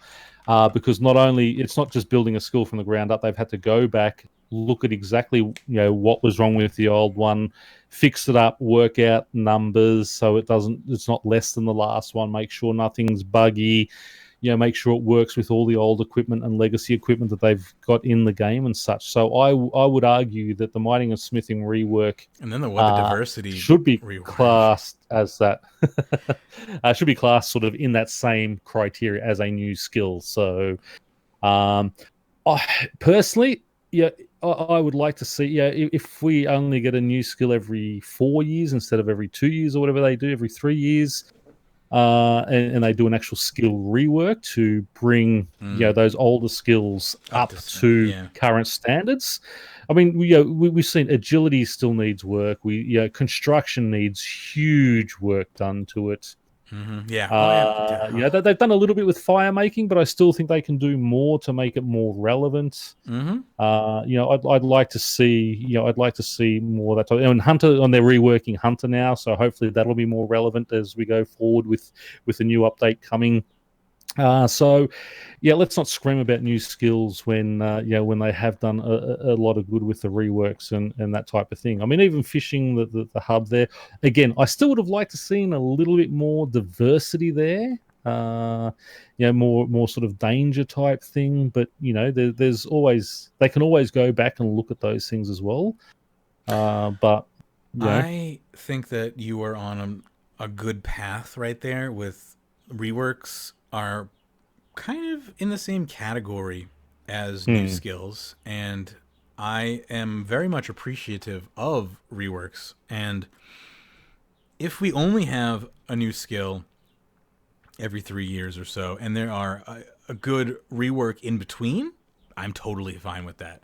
I honestly think that's extremely important, because you can't forget the old skills. Yeah, if we continue to ignore these skills, we're going to continue to not get new players because they're boring and not fun to train. And we need skilling skills should be fun to train. I mean, back in the day, they were fun to train, but fun has changed. Fun evolves over time. Kick the can was fun in the 20s. Exactly. What was fun in 2004 is not fun in 2019. Right. So they've got to always constantly look at updating those things. And talk about archaeology. I mean, I don't want a skill just for the sake of having a skill. It's got to be useful in game. And unless archaeology, what you're going to go out there and you're going to find an ancient bone hilt that you can attach to an elder rune longsword or something and turn it into some super weapon against the creatures out there. I mean, what use is archaeology going to be other than just something else to strive for a 99 in? It's got to have a good use in game and tie in with the other skills. That's the hard part, is when you introduce a new skill, making sure it's symbiotic and not destructive. That's right. I mean, divination and invention was supposed to go hand in hand, but because there was such a long gap between invention, divination become an actual skill on its own, not just a gathering skill. It become a sort of a creation skill as well, where you had to artisan skill. Yeah, that's right, because there was such a big gap. And all of a sudden we've got all these things in divination, which really should have slotted into that invention slot. And even some of the things in there could have gone into things like crafting or construction that went into divination. That sort of, a lot of the things that were in there could have been spread out amongst other skills to give them a little update and a little tweak here and there. But because there was such a long gap, they weren't able to do that. Yeah. And I mean, that was, I think, poor planning on their part. But hey, Well, it was, they had it all done, but all of a sudden it was like, no, they had to redesign totally what the invention was going to be all about. Because remember, we were going to sit there, and I was going to be master sword maker, and you can get a sword made by Pyrn, and you can get the chest plate by Magebit, and that type of thing. It was going to be your named item, but the game couldn't handle again, no, of course not. And when they were talking about it, I thought, this sounds so good, but it's not going to work. And I think we said at the time, I think you said at the time, that sounds awesome. They're not going to be able to do it in this game. They were actually your words, I believe, when they were talking about. We were talking about it, and I was like, it sounds cool, but having a unique item ID for every single item that is created in the game, because that's what you'd have to do. 200 million players, exactly. Every time a player said "made by Magebit," you have to create a new item ID. That's just, I mean, that's a little ridiculous. And that's right, and you can make 50 or 60 different items. Exactly. So you've got 200 million players making 50 or 60 different items. Yeah, just cranking out items, and they can. That's just forget 64-bit. We need a 128-bit computer. Yeah, it doesn't make sense. You got to keep track of all those items and where they are, who's wielding them. It just doesn't make sense. So obviously that had to be redesigned. Although it was a really cool idea in concept.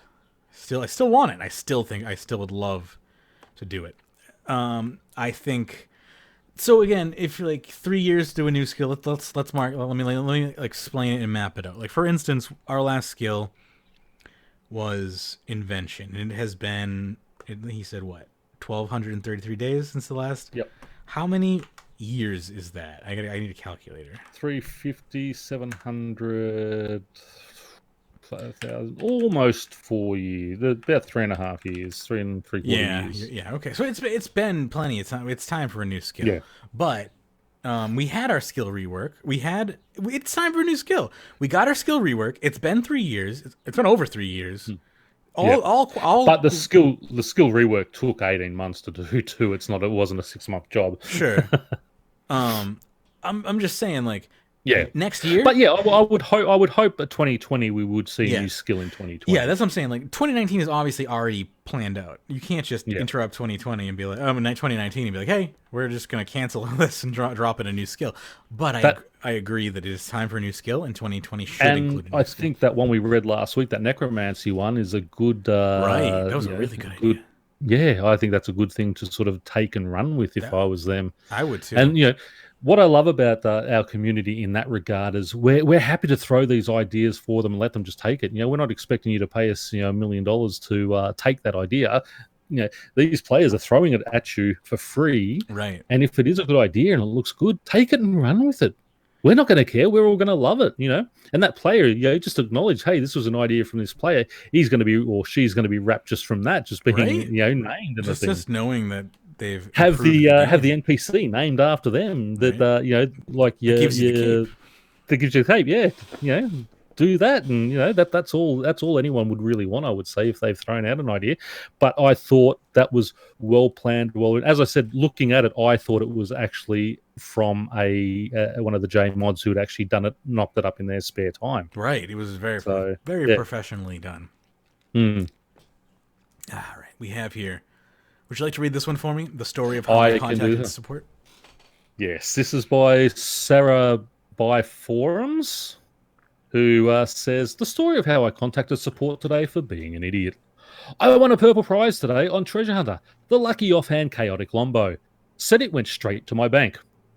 Well, I searched for it and it wasn't there. Logged out, logged back in again. Nope. Checked the Ango, nothing. I decided to contact support, send detailed messages. I mean, I don't really care for the item, but it's the principle. Search for it later on again just to be sure. It is in my bank.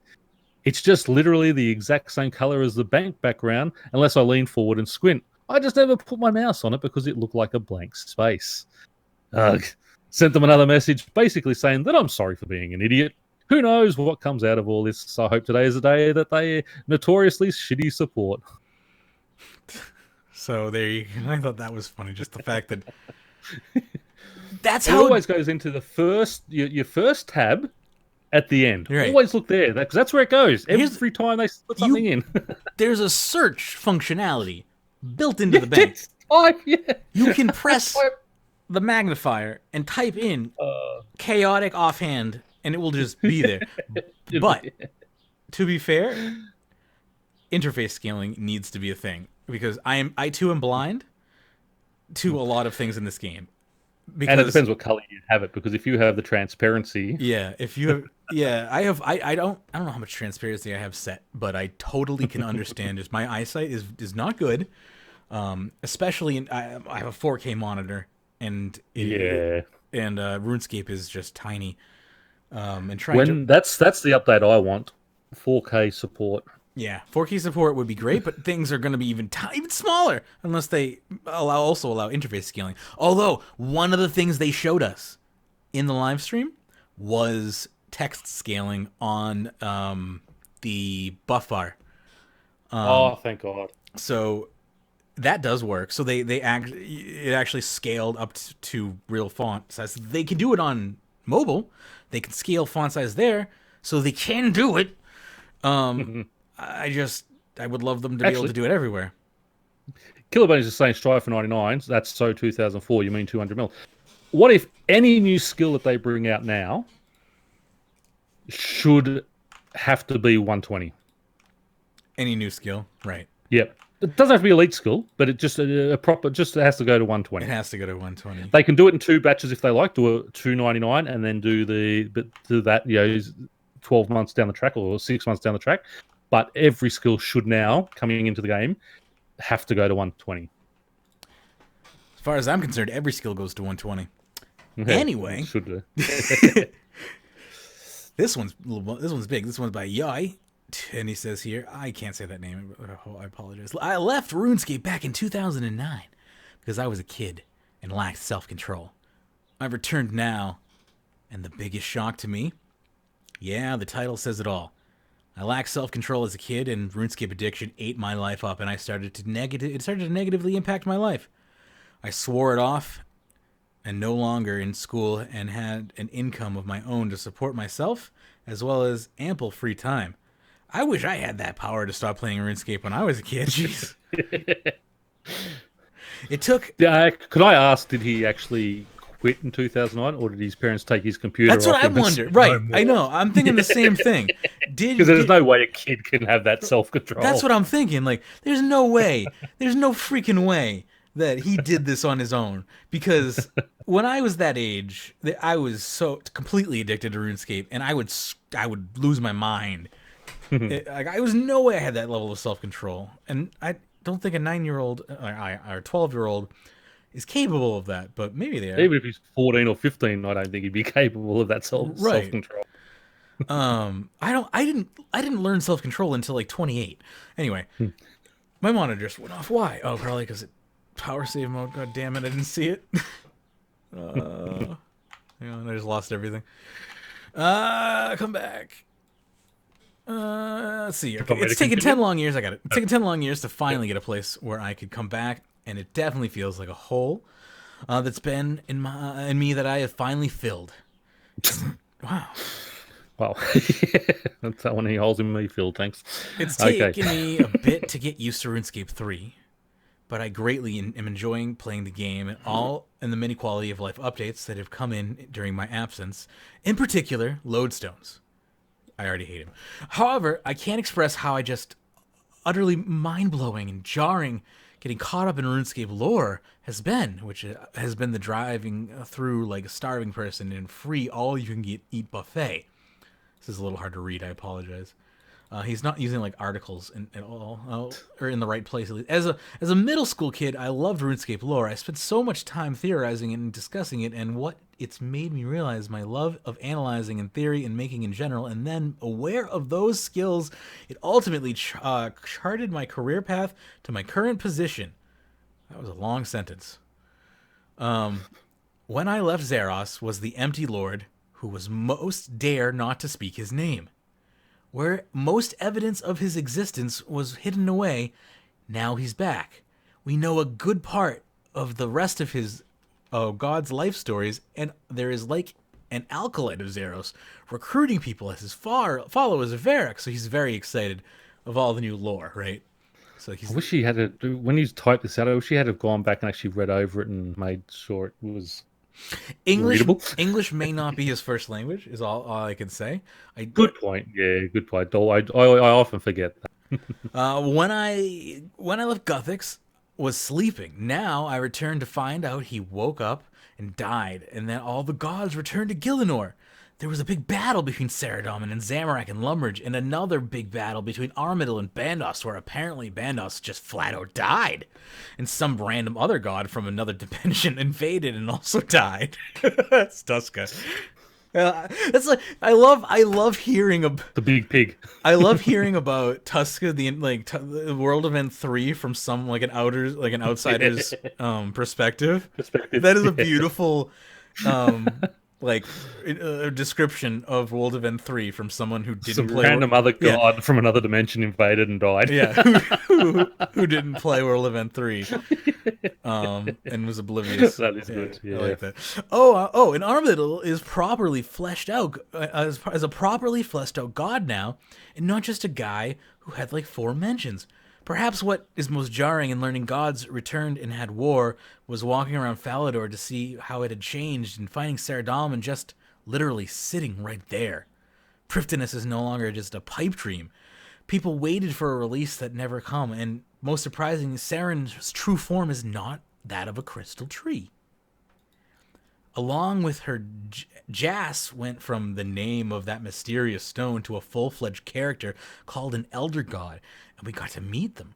Oh, and the Stone of Jas was found and used in the subject of a bunch of quests, and the Dragonkin were tied to it. Also, the Dragonkin returned. It's especially surreal to see how all the old RuneScape lore stories evolved. The stranger who made the Barrows brothers is Sliske, and became a major character. Oh, and also apparently is dead. Zamorgil returned with Arav just as he would, and apparently you got to meet Arav and interact with him a bunch. Then you get to do a quest where they redid and updated the ones involving the Wizard's Tower and get to go to the old Wizard's Tower. A childhood dream come true, and learn, to no surprise, Saradomin's side was totally the one at fault. It's almost just like vegans, right? What? I didn't see. Did you say just like vegans? Yeah, they're always promoting all this good stuff, but they're just all full of it. Pyrnassius. It's almost overwhelming, honestly, and it's really kind of magical.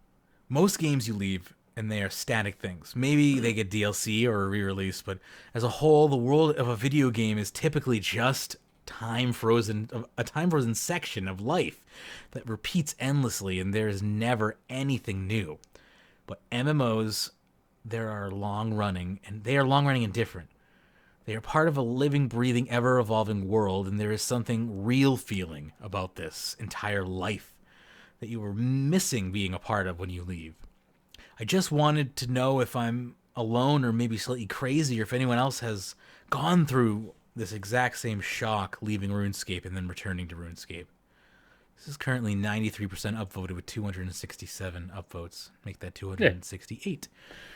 That was a good story. I liked that story. The shock is I like it. I mean, as someone who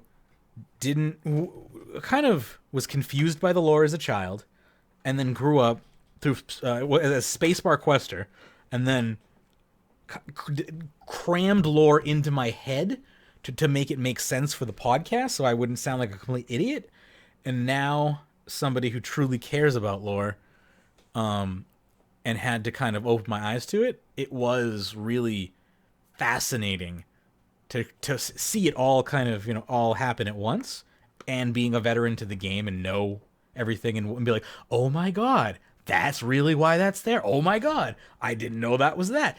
Like, yeah, it is really kind of breathtaking and almost magical all over again when you find out things that were mundane to you playing RuneScape, simply walking through Varric and seeing something that you just thought was just, that's just a regular building. But no, something horrific took place there that was part of like Haziel's cult from, the Second Age or something that I didn't know about.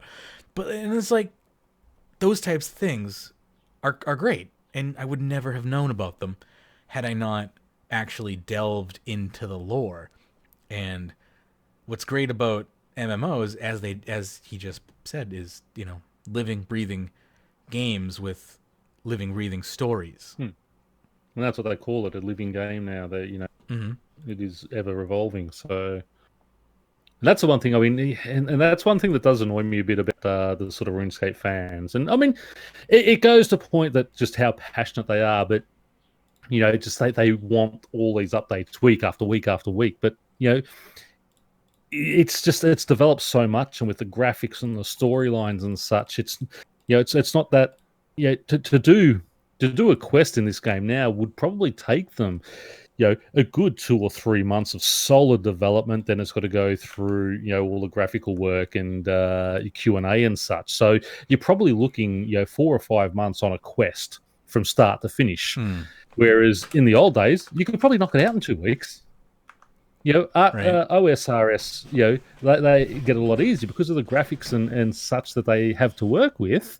It's so much quicker to get those things out. So, 2 to 4 weeks turnaround is fine there, where it's sort of, 3 or 4 months turnaround time for the same thing to be produced in this game. Right. I'm going to need you to grab the next two because I'm Madman 911. Yeah, but that's okay. I got them both open. Thank you. Actually, why didn't that one sign in? That's okay. Madman 911 says Jagex theory wrong. Jagex's explanation. One of the big problems with stone spirits is that there is already a surplus of ores on the market, so they aren't worth bringing along. Mainly, this is because mining in its current state is far less intensive than smithing. The following changes are intended to make smithing more AFKable. You're now able to have multiple unfinished items at once. Once you finish an item, you start working on another unfinished item straight away. The progress per swing from no, low, and medium hit has been increased. The problem: monster drops still jacked up.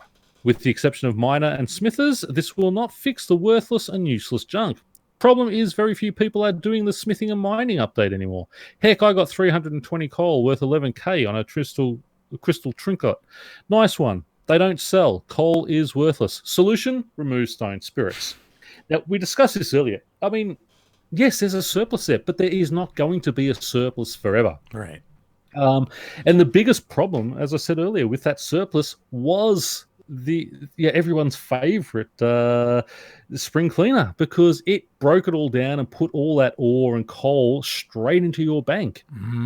So there is so much coal, there is so much rune, so much addy out there, simply because of that. It's going to take a good year to get rid of all that, but eventually it will go. Now, their idea here is saying the way to fix stone spirits is they're going to make smithing more AFKable. I don't understand their reasoning there, how that's going to fix it. It's going to take it out a little bit quicker and such. It's not going to fix the actual stone spirit thing. I think they do need to come up with a valid use for stone spirits other than just double ore. I think there needs to be something else, and that's where we had the suggestion of using them as to make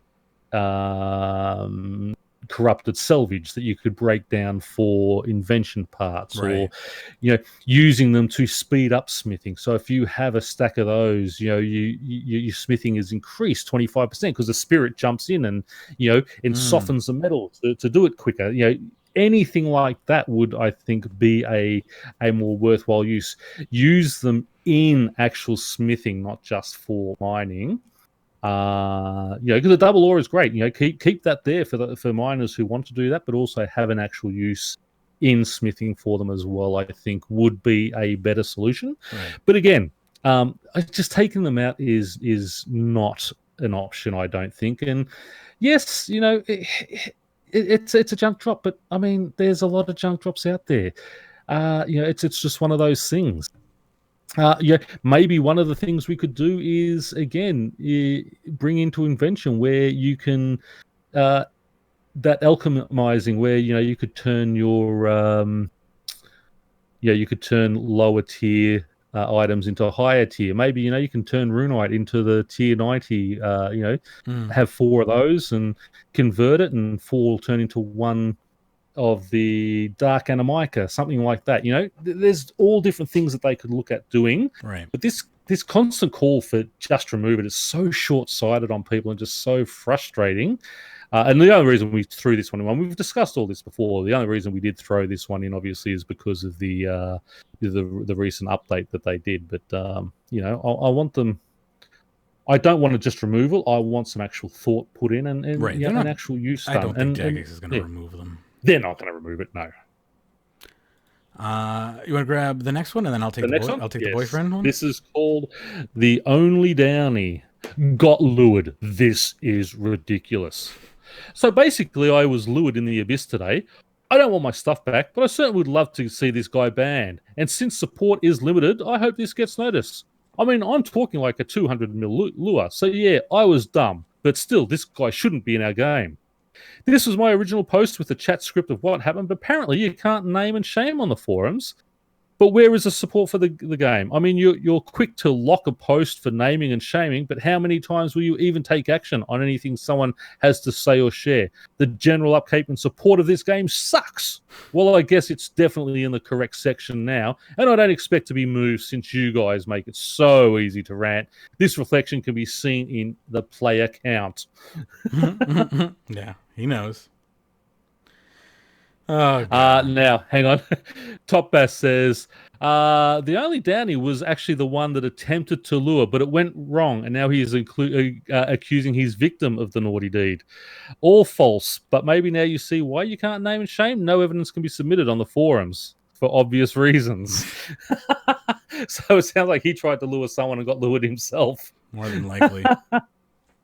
That's what you try to ante, and then you get scammed yourself. That's what happens, you know. Yeah, you touch the fire, you gotta get burned, bro. Speaking of getting burned, this one, I love this. This one's been this one's been circulating around for a good week, but we have to include it as our closer. This, if you haven't heard it by now, since by OSR's Bitch 19, it was cross-posted across multiple Reddits: Pro, Revenge Reddit, OSRS, RuneScape 3, all the Reddits. It's called "Boyfriend of 5 years cheated on me, so I ruined his precious RuneScape account." My boyfriend. Can we just say, yes, they've got 8 platinum awards, 17 gold awards, and 15 silver awards on this one. 29.3 thousand upvotes as well. My boyfriend and I had met online well over 6 years ago through an online game by the name of RuneScape. He was 14 and I was 17, but it felt like we had been friends forever. We both played the game very often and connected through it, and eventually leading us to start a long-distance relationship. I'm sorry. When I was 17, there's no way I'd be dating someone 14. Right? I mean, when I was 15, I dated a 19-year-old, so, you know. It's some girls can be insecure, you know. That's all I can say. Like I don't know, or I could say other things on the air that I'm not. But you know, anyway, things began to escalate as the years went on, and we began seeing each other in person every few months or so. We were about 1,500 miles apart, so one of our main priorities for the future was moving in together and closing the distance. My job had prevented us from doing that, but we had set a date finally for me to move in with him in December of this year. Our relationship had never had any serious issues, and I was more than happy to have him in my life, as he was happy to have me. As I got older, I began to play RuneScape less and less, as work took up most of my time. He continued to play regularly, if not more than he had when I first met him. He could not really hold down a job and barely had an income, but I supported him throughout the years and even paid his rent from across the country after he moved out of his parents' house a few years ago. Wow. That's actually, that's true love right there. And catfishing. Yeah, I would not do that for anyone. No.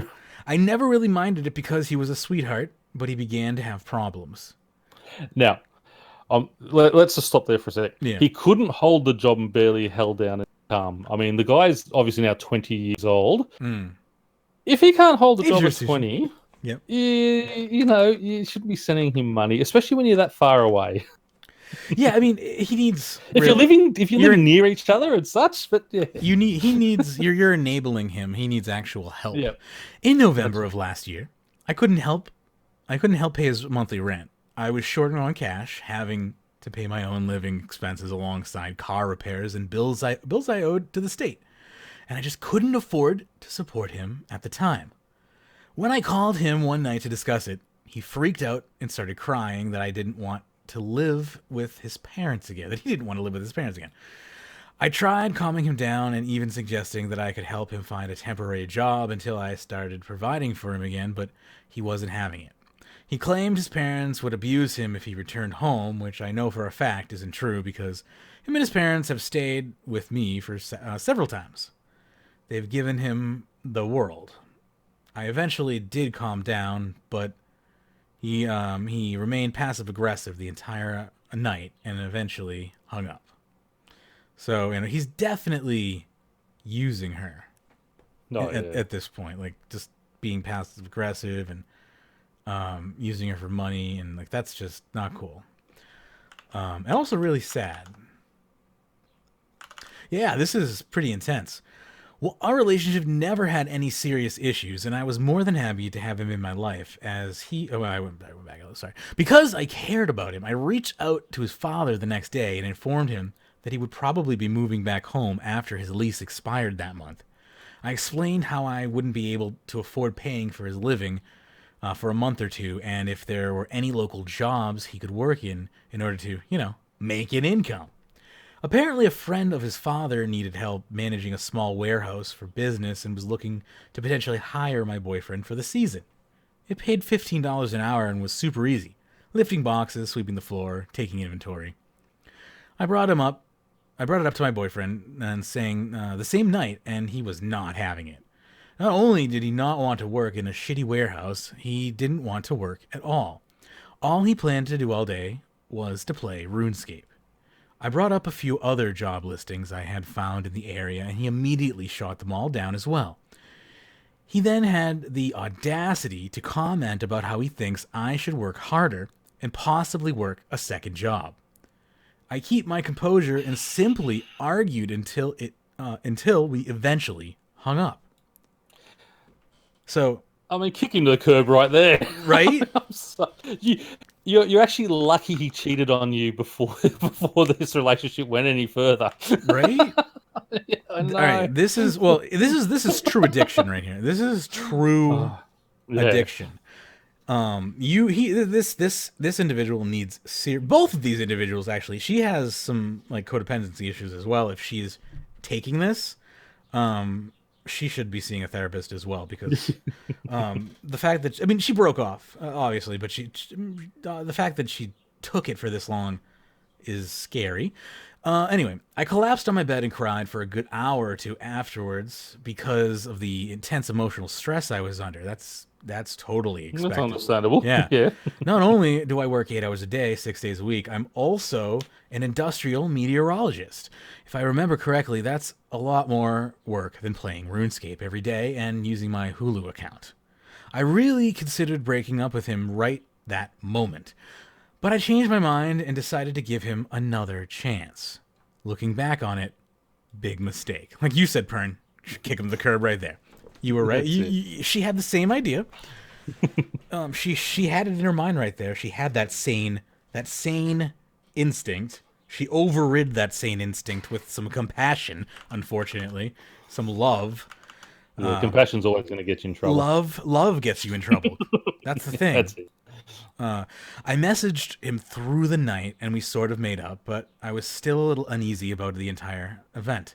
He moved back with his parents by that time in December, and I began to help him look for jobs while he wasted his life away playing video games. I eventually persuaded him to start working at a small retail store near his house, and he thankfully began to make some money. I would still buy him video games and transfer him money like normal because I spoil him, and our relationship began to feel somewhat okay again. Sounds more like a mother and son relationship than a boyfriend-girlfriend relationship. Yes. Yes. Again, that's why I say codependency. This sounds like she has codependency issues. Once she finds another relationship, this codependency will probably rear its head again, which is why I say she should find a therapist. Last month, both him and I pour our money together to fly him across the U.S. to stay with me for 4 days. We hadn't seen each other in person since last summer, so we were both looking forward to it.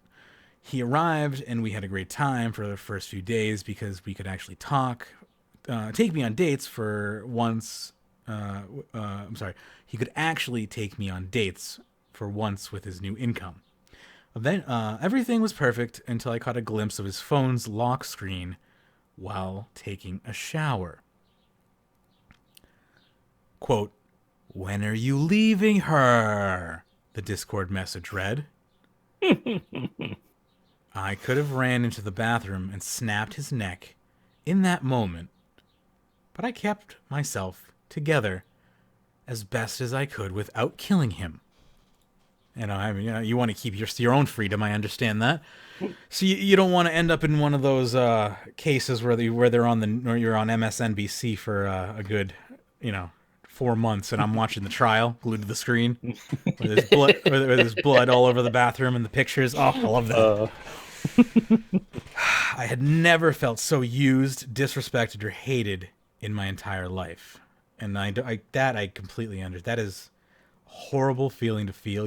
The feeling to feel that feeling is disgusting, and no one should have to go through that. Like, to feel that low and that violated is just horrible. So honestly, if it was me, if this was like on the flip end, I would probably run out of the house. Like, I would not be able to be there with that person. I would need to go somewhere else. When he came out of the bathroom, I gave him a fake smile, but I genuinely hated him from that moment on. He could have dropped dead on the floor, and I would have spit on him.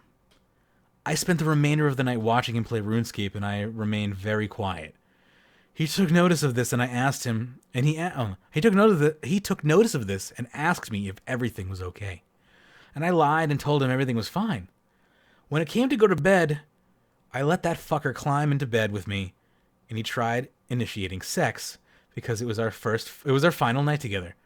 I rejected as politely as I could without tearing his member completely off. He was disappointed, but went out like a light. Immediately after he went to sleep, I reached over and unplugged his phone and started digging through his messages with that girl. I feared that I had misinterpreted the message I had seen, but I was completely right after all. Not only had he been cheating on me, he had been doing so for nearly 6 months, leading me to believe that he hooked up with another girl directly after I couldn't pay for his living in November.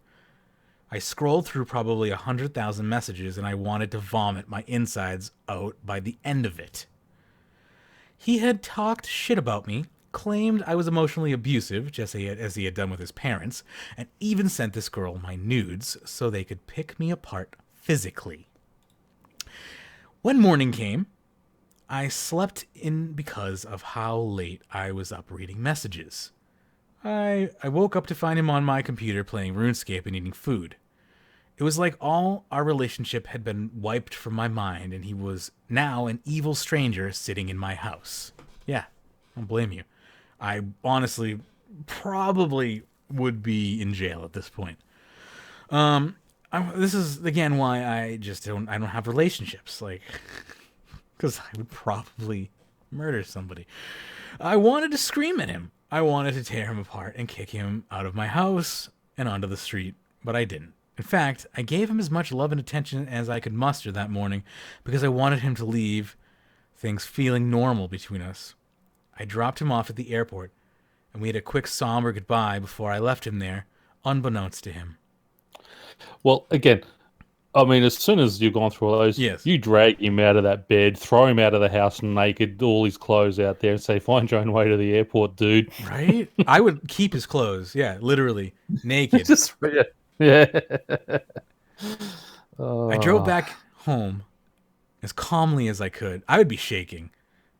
Like, sometimes I can't even get through a I wouldn't have even been able to drive him to the airport. You know. No, seriously. Yeah, I would have already caught a homicide charge. No joke. I seriously could not handle that in my current... And again, I'm bipolar. I have serious... Like, I have a mood disorder and a personality disorder. So, like, that's... I'm in a completely different boat.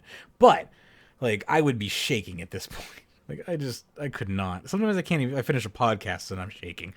Anyway, I drove back home as calmly as I could before crying my eyes out in a mix of complete anger and emotional pain. I ended up kicking my bed frame so hard that the wood split, and I had to buy another one recently. Wow. So again, yeah, she compartmentalized the emotions. And I can't do that. I don't have that ability. If it were only I'll say, if only it were his face, right? I love this girl. I wanted to break his heart by the time he arrived back home, but I wanted it to really hurt. I logged into our joint RuneScape account that we had made several years ago when him and I would work on training the same account and raising it almost like our baby. We had also joked that if we were to ever split up, we would take half of the account's bank contents and I would take the rest. I took half and transferred it to my main account before taking his half and giving it away to random people throughout the game. Every last bit of it. Even items I couldn't normally trade away, I used a spell to convert into items into coins, which I then gave away as well. The bank is now empty.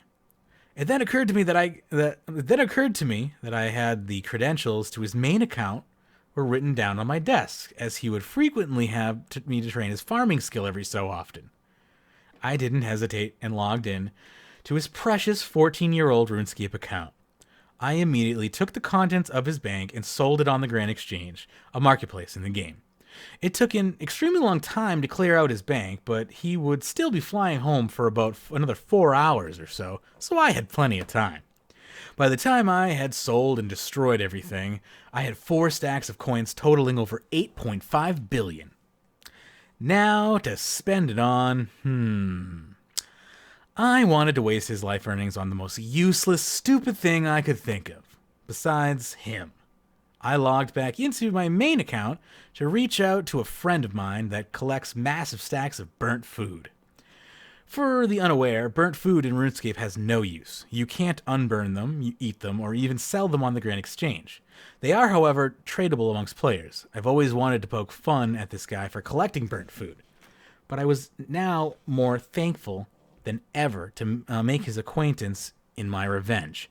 I asked him what was the most obscure unwanted item of burnt food, and the variety was, and he replied, burnt spider.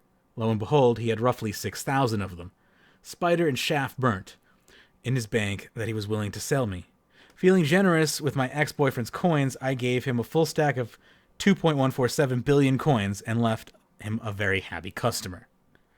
I dropped the 6,000 burnt spiders in his bank.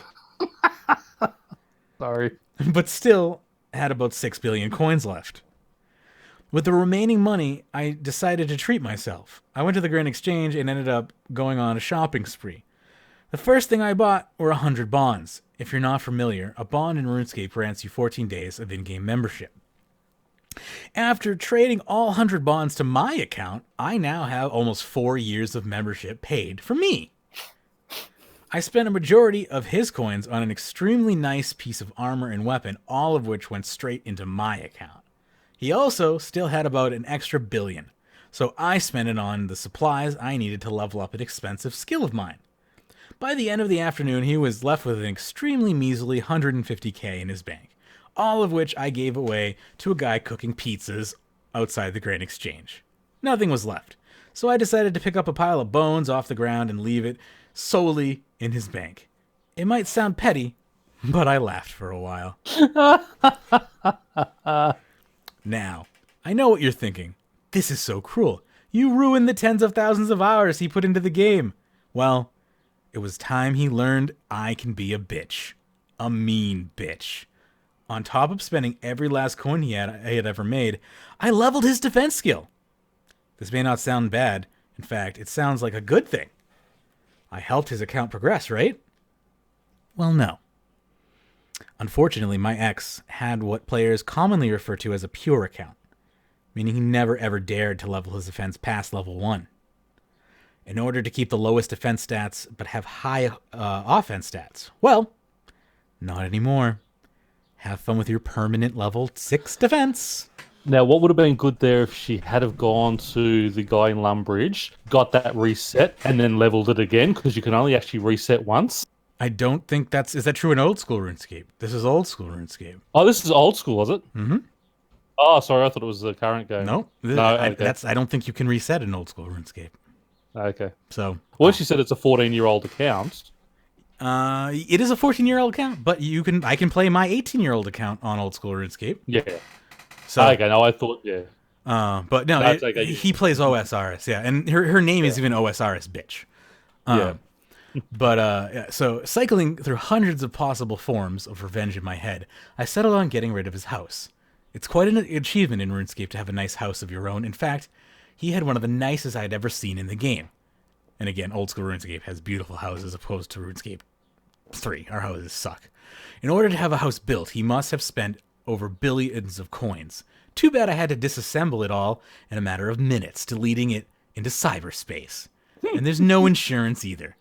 He's going to have to rebuy everything with his non-existent money if he wants a new house. Bye-bye, Casa di Cheater. Scrolling through his friends list, I decided to act as him and pay a visit to his friends who were currently online and admit that I had cheated on my girlfriend and being fully proud of it. If his friends hadn't removed him by that point, I had removed them, all of them. Lastly, to add a beautiful little cherry to this revenge-filled cake, I changed his username. You're able to change your username once a month on RuneScape, so I changed his to let him know that he's a dirty cheater. I obviously won't drop his username here, but I did the best I could to embarrass him with a 12-character limit. He should be able to reclaim his previous username in about 3 weeks, but if he waits too long, I'll be able to swipe it and slap it on a throwaway account of my own forever. He sent me a very hateful and aggressive message later that night, followed by pictures of him crying. I wrote him a sincere message, officially ending the relationship, while also scaring him away by threatening to take him to court over sharing my nudes and possibly filing a cease and desist if he were to ever contact me anytime soon. I don't plan on doing any of that. I just want to never speak to him again. This girl is a fucking pro. Is awesome. That is awesome. Yeah. And I mean, that's it. I mean, sharing nudes. I mean, he can go. Yep. That's illegal. That's yeah, it is. Yep. That's illegal. So I'm glad, and I hope RuneScape don't do anything to help him get back. But that's it. I'd love to know what you changed his name to. Yeah, I know. What a scumbag. Permanent scumbag. Oh, good. Yeah, I'm glad that he doesn't deserve his account. 14-year account, he ruined it. That's great. She is my hero. Yep, no, love it. I'm going to have to say goodbye quickly because my son's finished work. No worries. So thank you everyone for listening, and take it easy. We'll catch you all next week, and I'll let Pyrn. I'll let Magebit wrap it up. Thank you. Catch you later. Take care. Awesome. It was right at the end of the show anyway, but that was quite the story, and I will put WD-40 on my chair for the next episode. I'm sorry about the squeakiness. But yeah, what an ender. That is probably, we'll never top this ender again. That was quite the story. But wow. Holy crap. Anyway, big special thanks to our patrons. Sudwood, Ricky A, and 13 others. You can also find us on social media. Facebook.com/RSWeekly. Twitter, we're at RSWeekly. We're also on Discord, runescape.chat in your web browser. Runescape.video will take you to our YouTube page, magebit.tv for the Twitch channel. Runescape.club gonna take you to our rune. What's that? The runes. My brain, it doesn't work anymore. Just completely fried. That's our Rune Club page, though. It's good. Go there. Runescape.expert, that you can track my my progress at. Runemake.com, that is our podcast site. It's pretty good. Check that out. Magebit.me, my personal site. You want to check out my blogs, my articles. We'll be posting a new one soon. I'm almost done with a little mini one. Thank you for the follow, Belgarthrazer. Try saying that right. Apologize if I butchered that. But yes, what a story that was. My goodness. And I hope to see everyone again next week for Magebit in the morning and RuneScape Weekly on Friday. Take care and happy scaping.